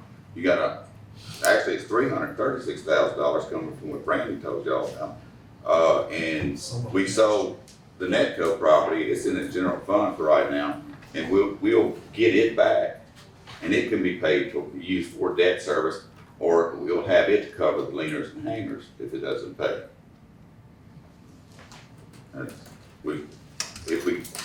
That still leaves, if we put $1 million to the road fund, and we put $4 million, we still got $900,000 sitting there to cover the leaners and hangers plus the other monies I just mentioned. And the county have an increased amount in their budget every month because we paid this down. And the only person that can tell us how much that'd be, we know it's gonna be at least like $14,000 a month plus whatever debt service we're not paying on anymore. It could be $10,000 or $20,000 a month. I don't know what the number is, extra. If we paid down on that Rentec property early, would there be a prepayment penalty?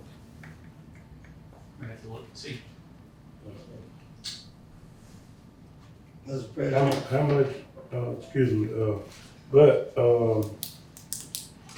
Mr. President, Scott, I do think, you do need to look into, I think we actually need to look at what debts we're gonna pay and review their contract to see what we're gonna pay, make sure you don't have prepayment penalties and different things like that. And cause I know we got a bunch of debt, but we need to kind of figure out what exact debt that we need to take care of and what would be, the savings on that debt. Supervisor Gray, you got something? Only thing I'm saying, the two major debts I see on here is Rentec, which happened before I got here, and it's still at $8-point-some million. I ain't borrowed $9 million, and capital improvement, $3.1 million. I don't have a problem paying off that, but to take that ARP money and just to pay off that, and not to help some of these people in this community, like the money was meant for broadband, housing, and all that. I just can't pay it all off on debt service. Not at this time. Yeah. Y'all just used that same argument a while ago about the. Principal Rentec 6.3 about. That, the total is be if you paid it off over the next 10 years. Excuse me? That $8 million be the total amount that you. So it's 6.2? Yes, sir. So 6.3. So we've been paying a little bit. Well, 1.6 million is interest payments going forward.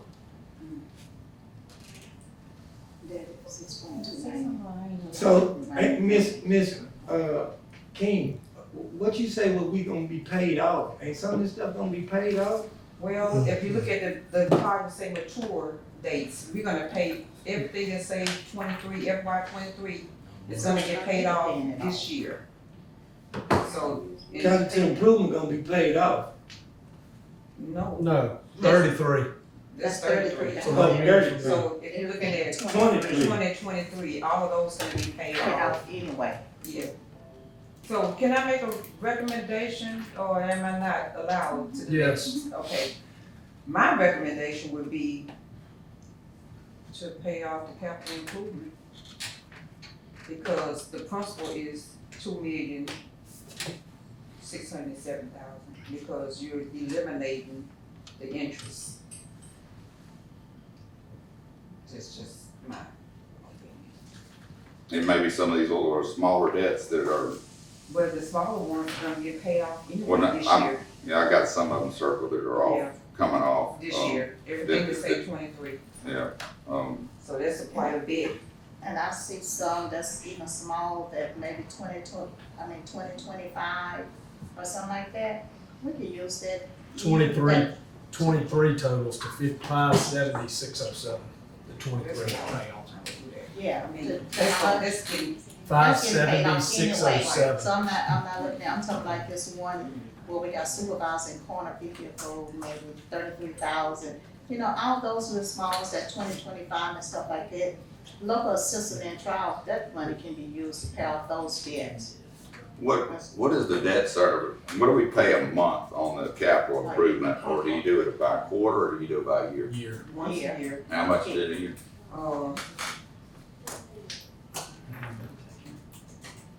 I just want y'all to see what I'm talking about.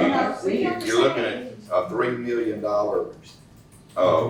interest over different, depending on which thing you're talking about here, but it's just like, we're just throwing that money away, and you're talking about helping the county. This helps the county because it puts us on a firmer ground. And we will have excess money in our checking account for a change, instead of every time we look over at Angie when somebody asks for something, saying, oh God, what are we gonna do? You just have the money in a bank account, that's what you do.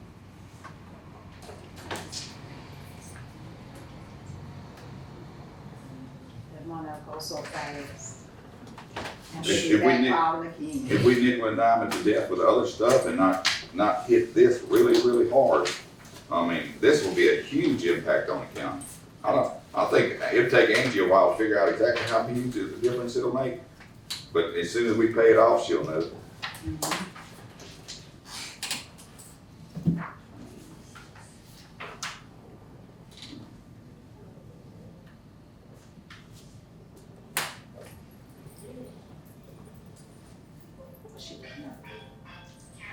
How much a year we pay on it, capital improvement.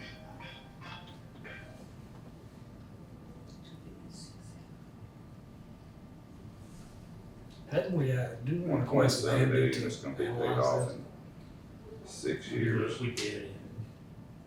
$300,000 a year. 278,000. That was my best guess, was $300,000 a year that we don't have. At one point, the last meeting or two, we had talked about sending this list to NAMD to I thought it was done, analyze That's what this. we're gonna do, is send this list. Yeah. but we keep going down and saying, that's what kills me. Because I grew up poor, and I had to learn how to be rich. It's a learning experience, believe me, because it took like 30 years. But you never carry debt. That's my system. You never carry debt. You don't pay any interest, and you pay for it as you go.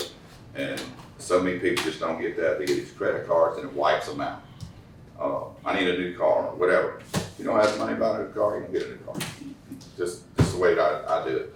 But, and I just don't like, I don't like to see Adams County taxpayers' money being thrown in the garbage can and burned up. It's just as simple as I can make it. Cause it's my money, it's your money, and it's all their money. Well, that's what we doing. And that's what we're responsible for. Come here and they don't pay us our Avalon taxes, that's what we doing. Ricky, That's how we creating yes, this big old, I'm in agreement with you on that we cannot give, because that's the only way we get our money here to pay everybody. It is through those ad valorem taxes. And I sat there and asked Scott the other day, how does a county make money? And he's like, ad valorem taxes.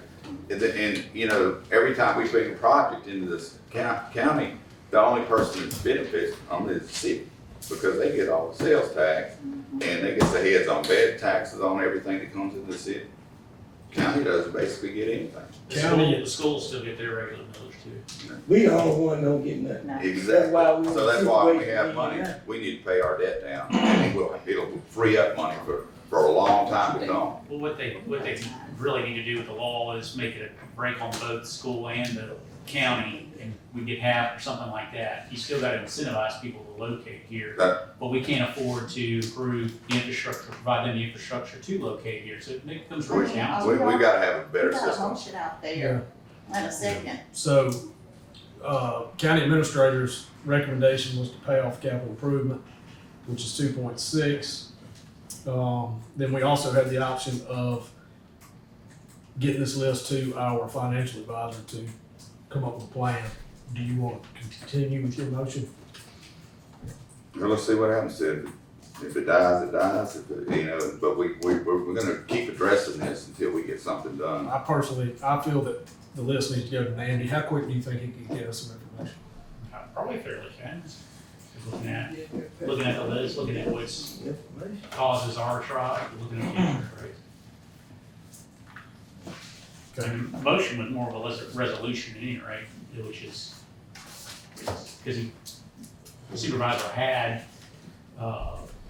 wasn't sure about certain details, and so it's a resolution to achieve something, you'd still have to get, into the nitty gritty to do it. So. Okay, well, that's what we're angling for, because as Warren said earlier, and he's absolutely correct, we don't want to pay on something that's going to cause us to have to do a buyback basically on a note or have a penalty, and we want to pay off the highest interest things first if we can. So if we want to do that, I'll withdraw the motion until we get the facts. But with the facts, what I would like to have is, I want to know, I'm sitting here spitting out numbers and saying it'll save X amount of, those numbers are pretty accurate on the interest. However, what it doesn't tell the rest of the supervisors, and I don't know myself, is how much less is the county gonna be paying a month or a year based on the fact that we paid all that off? And what will it free up in county funds? So if we can have those numbers at the next board meeting, it would certainly be helpful. A year or by month, a year, month. Month and year, just to make sure everybody's on the same page. And let me see.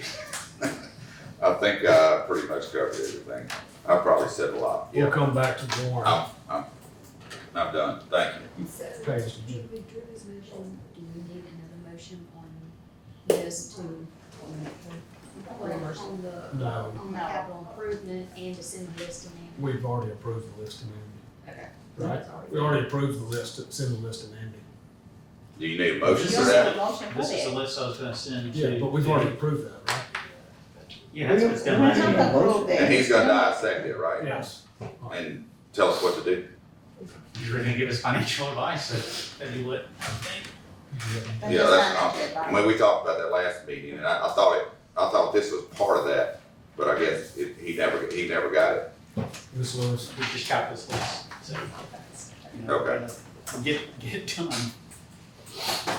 I guess we could do these two together if the board's okay with that. I have the bill reports for September and October, and those two need to be spread across the next. You heard the request. Motion by Supervisor Hutchins. Second. Second by Supervisor Wilson. Any discussion? All in favor? All opposed? Ayes have it. We have the certificates of attendance for both of our justice court judges, for Judge Minor and Judge Marr, for their fall conference attendance, and need to have those two spread across the next, please. You heard the request. Motion by Supervisor Wilson, second by Supervisor Gaines. Any discussion? All in favor? All opposed? Ayes have it. We have the proclamations from the governor for, Veterans Day, for Thanksgiving, Christmas, and New Year's Day, and we need to have those placed for minutes. You heard the request, Chancellor Clerk. Motion by Supervisor Hutchins, second by Supervisor Gaines. Any discussion? All in favor? All opposed? Ayes have it. Two more items.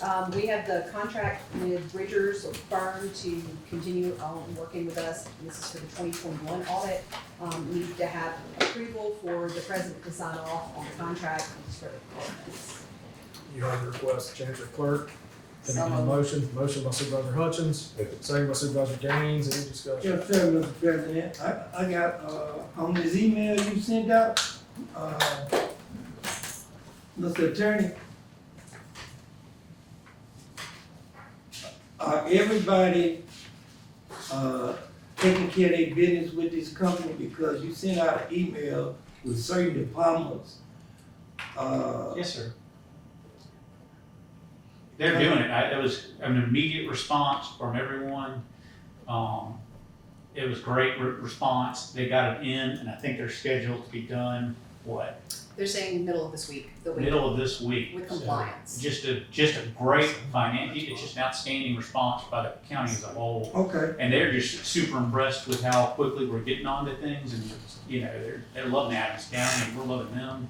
It's like it's a great relationship, because, you know, the county employees are happy with these guys too, so it's just great.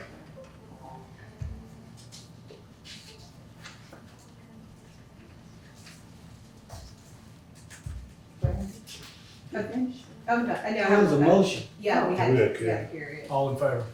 All opposed? Ayes have it. I have one more item. We received the closing transcript and associated paperwork for the bond, and need to have that final paperwork for the So, Motion by Supervisor Hutchins, second by Supervisor Gaines. Any discussion? All in favor? All opposed? Ayes have it. That's all I have. Thanks. Mr. Slover. She covered that additional docket. Did not. I need a formal approval for that particular docket that I was talking about with Netherville. They Oh, were yeah. paid on accident. We do, have a docket here. It's, $3,450. We need a motion to approve it. Motion by Supervisor Gaines, second. second by Supervisor Hutchins. Any discussion? All in favor? All opposed? Ayes have it. A couple of meetings ago, we did a budget request form, sent that out. This is to help get us more, you know, prepared for when people come and asking for more money for additional requests. If you all approve the form, I don't know, Angie, if you had a chance to add any comments to it or not.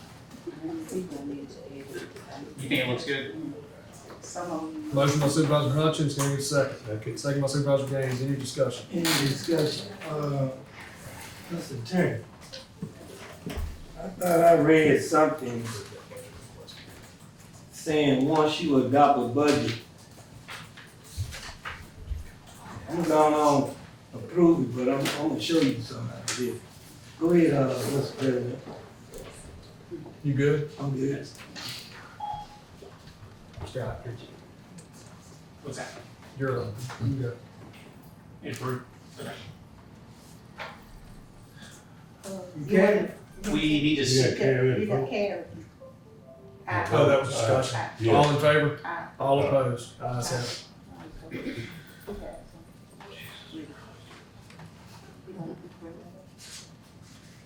I'm gonna talk to him later. Oh, Okay.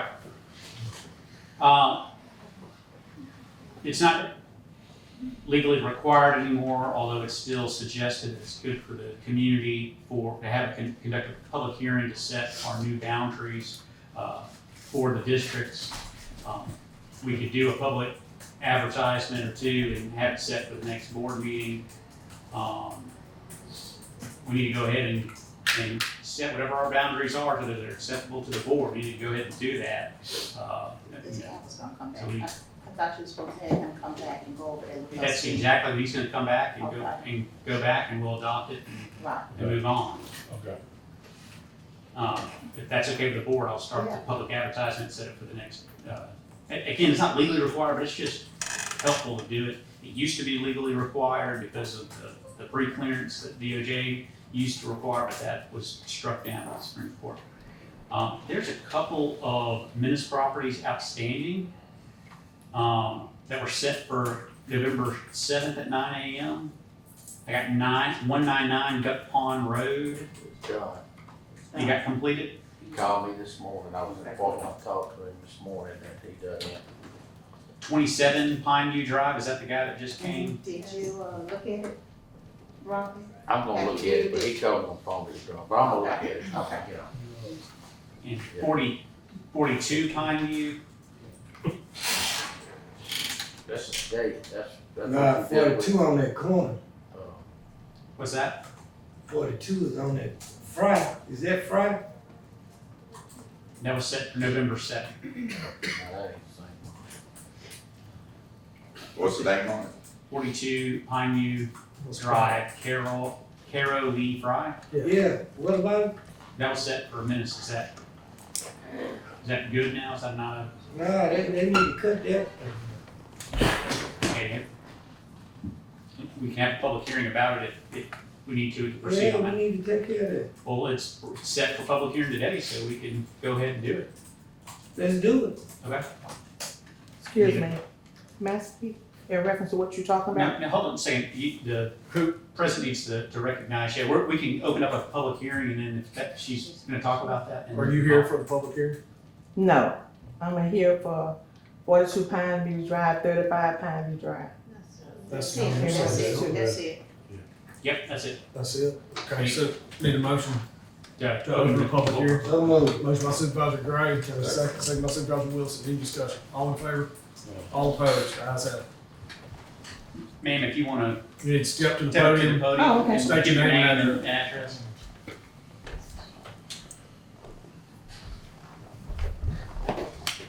My name is Geneva Anderson, my address is 35 Pineview Drive. I was told by Miss Meg that this same petition in regards to this was charged to my yard. And there are no degrees, no broken down vehicles or anything like that of any sort. And so she said that I had to talk to the attorney and the board of supervisors about it. So I just left them down here so that you know that the gravel, where the land is dozed off and everything is fine. Now it's for 35 Pineview Drive. They didn't put a sign in my yard, but I was at home when they made an attempt to, and I told them I have no idea what you're talking about unless you're talking about my neighbor next door that has a lot of vehicles in his yard, which is He just left. Philip Davis. No, they got it wrong. No. Roger Williams is the one who has a business up the street there. He has a lot of vehicles that he sell parts off. Okay? Now he did put a fence up and it's up and it's enclosed. Now the next house that was submitted, the documentation was 35 Pineview Drive. I don't know nothing about that. But it's documented because That's the one with the horse in the yard? now that's the very Nah, they beginning. talking about Philip Davis. Oh, okay. So Miss Fry, Miss Anderson, Miss Anderson. The only property I know about is Roger property and 42. Carly In the Fry. backyard of 42, stuff growed up tall. That's correct. I don't know nothing about 35. Well, that's Carly Fry's property. So the guys were out there yesterday cleaning off the high grass and everything. So that's been taken care of. Well, I don't know nothing about none of that. And then the other one, well, you don't know about it, but the gentleman had papers where the attorney Slower had signed on my piece of property in regards to that.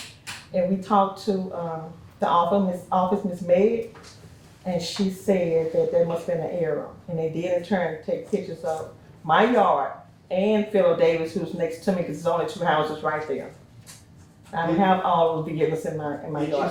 Did you send something out to 35, Scott? Yes, 35, 42, and 27 Pineview.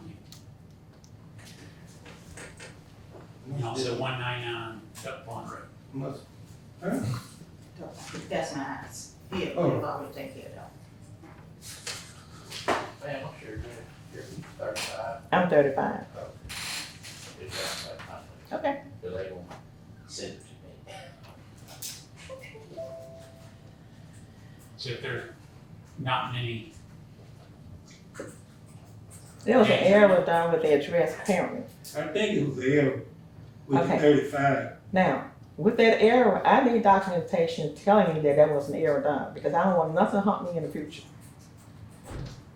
Robbie, you going out there today, gonna check this I out? just looked, I don't think it's got a meeting at 3 or something. whatever's decided, it'll be on the minutes, one way or the other, since it's a public document, you certainly got to copy that, yes ma'am. And the hope is that if it's clean, then of course, we don't wanna do anything, and if it's, needs to be cleaned up a bit and work together and get it cleaned up, that's the hope. My property is fine. It was an error. Hmm. It was an error, because I don't know nothing about 35. Well, all I know is he arrived at my home with documentations to put a sign up and with information in writing with my name and address on it. I just want it cleared, and I want something to show that it's been cleared in writing.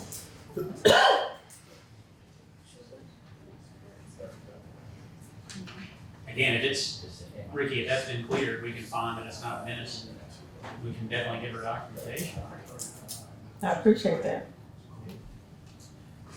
The guy that come out with the sign, he said to run out there, put it sure it's error, like they said, but he fixed to run out there and call me back. Okay, it'll be fine. Now, at the 42 Pineview Drive,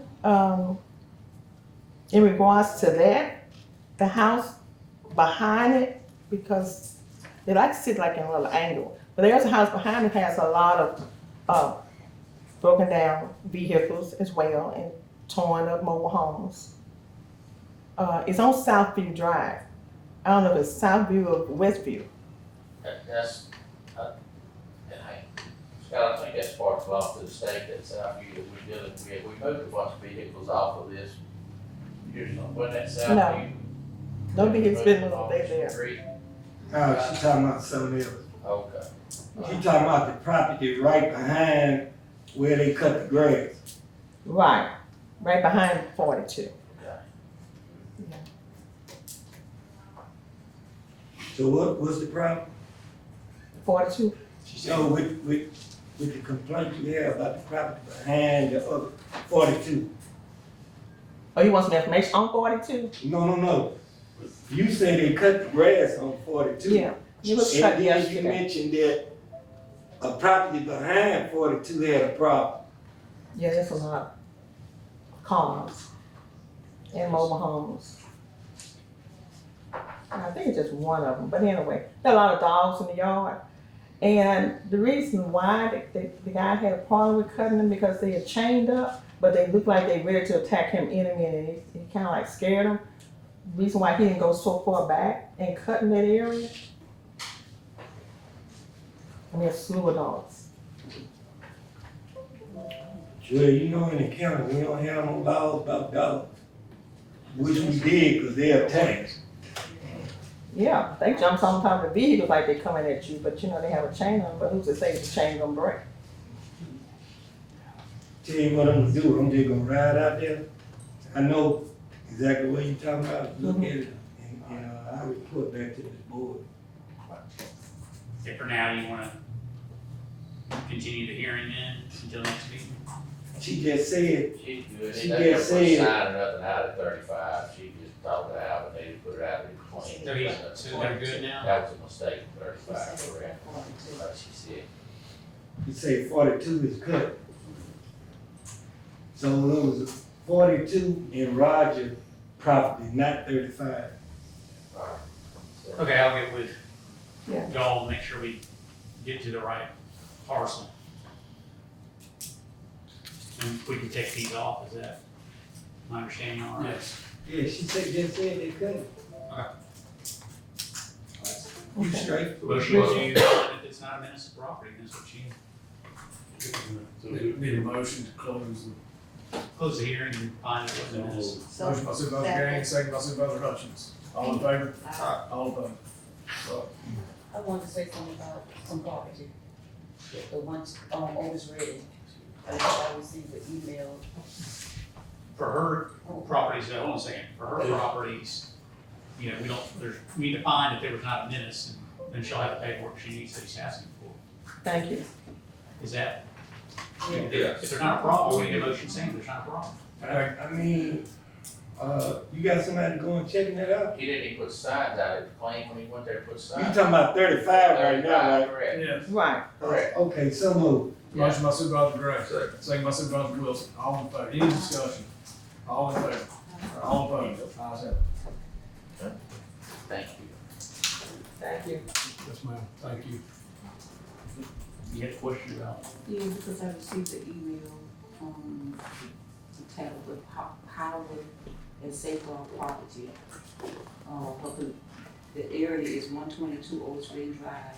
She said she's reaching out in regards to the violation that she received at the above mentioned property.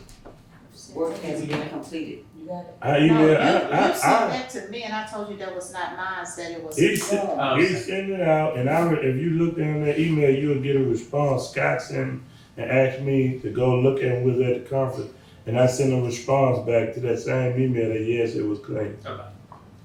It's clear. All I did was grass cut when I went out there, so I did respond to email. I just had one response, yes. Okay, I didn't get it. But anyway, her question was, she wants to know if she have any fines or something that she need to pay. No, No, you don't have no this fine. ain't the city. Only way you get fined, if the county go out there and clean your And property clean and it put it up. on your taxes, Yeah, they clean get your it own cheap. property, Yeah. and then there's no fine. Okay, I just want to respond to it. All right, Scott, do you have anything else? That's it. Angie, did you have anything? Yes.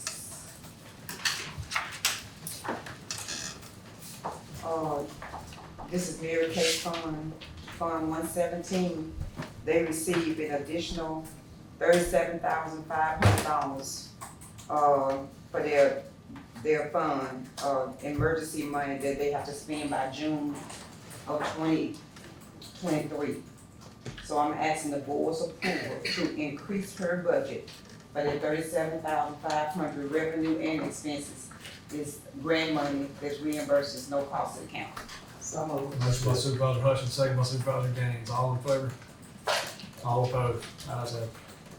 Okay, at the conference, we went over also the tribal money that we should be getting in two different payments, $156,869.89 we have right now.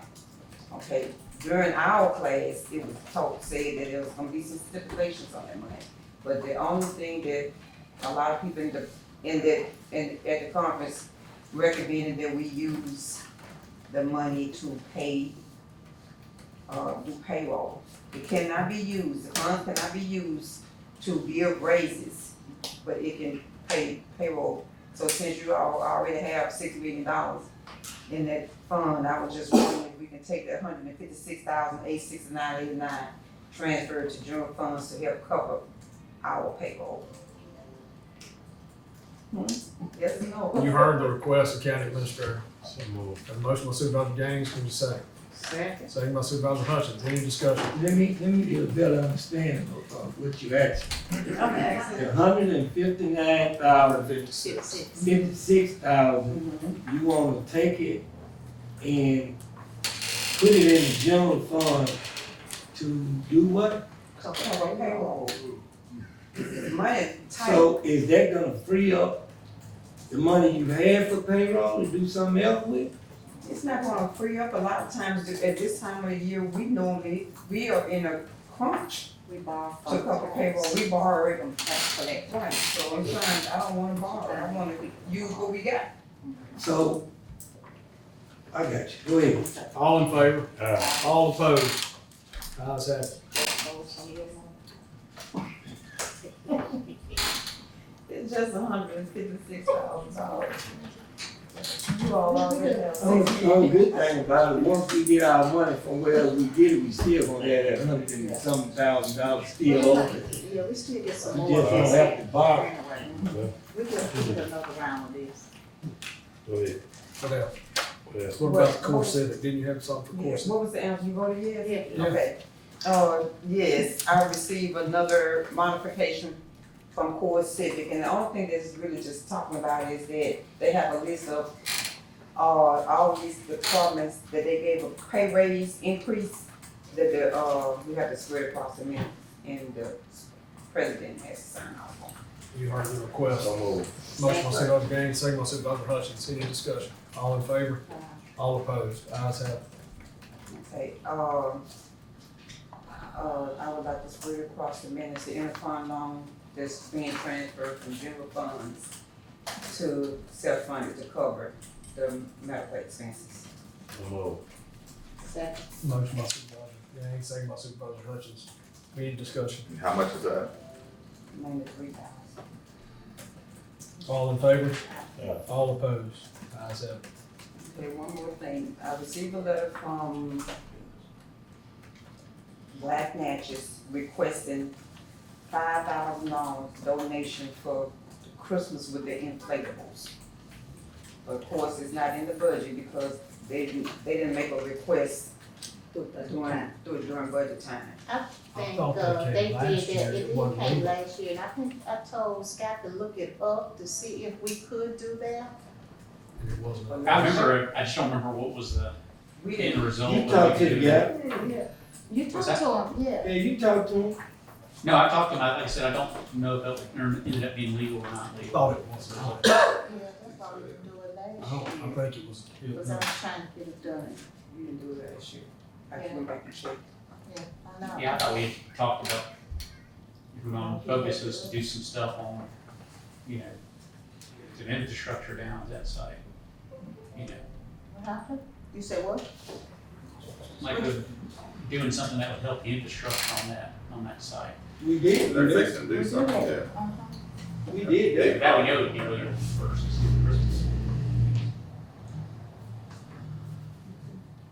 But I'll look into it again. I'll go back and check my notes for last year. Yeah, check it, cause you told me. That's a lot of money. I don't know. Inflatables, I mean. Just check it, check it and see. Is that all you I'm have? just asking because they asked. That's all I have.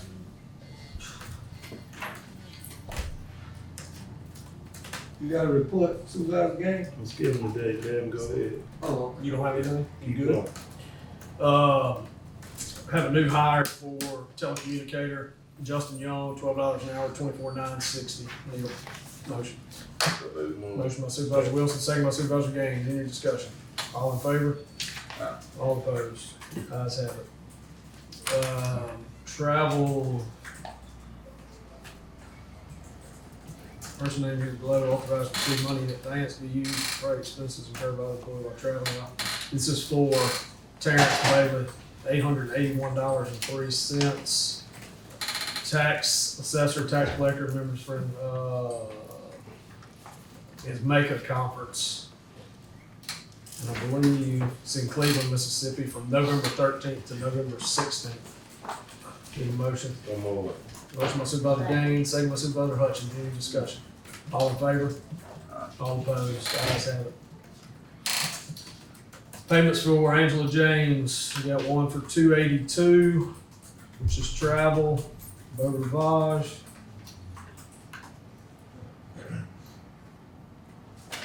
No, this is a conference. November 8th to November 10th, Beau Rivage for Angela James. It has been signed by Judge Brown. $779.56. Can I get a motion? Motion by Supervisor Gaines, second by Supervisor Hutchins. Any discussion? All in favor? All opposed? Ayes have it.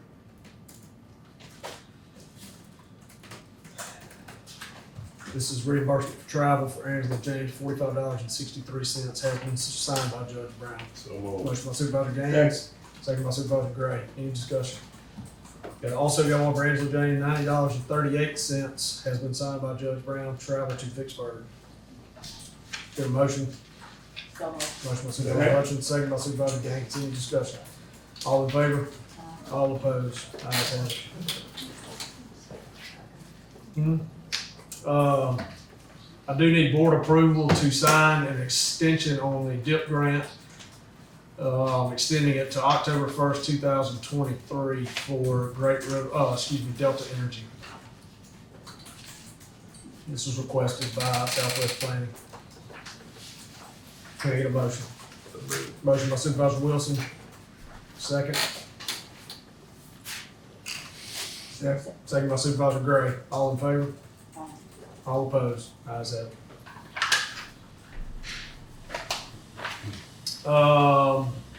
I wanted to try to schedule a meeting with Concordia Parish. You good to meet now after your meeting's over? I think before we do that, we need to meet in executive session on that. So we can talk. Okay, we have an item to be determined. So, Motion by Supervisor Hutchins. oh, I don't have to do no motion. He has some item to do. Oh, Oh, yeah. we doing it now? We finna do it, close out and determine? That's all I have. Okay, so moved. Motion by Supervisor Hutchins, can I get a second? Second by Supervisor Gaines. All in favor? All opposed? Ayes have it.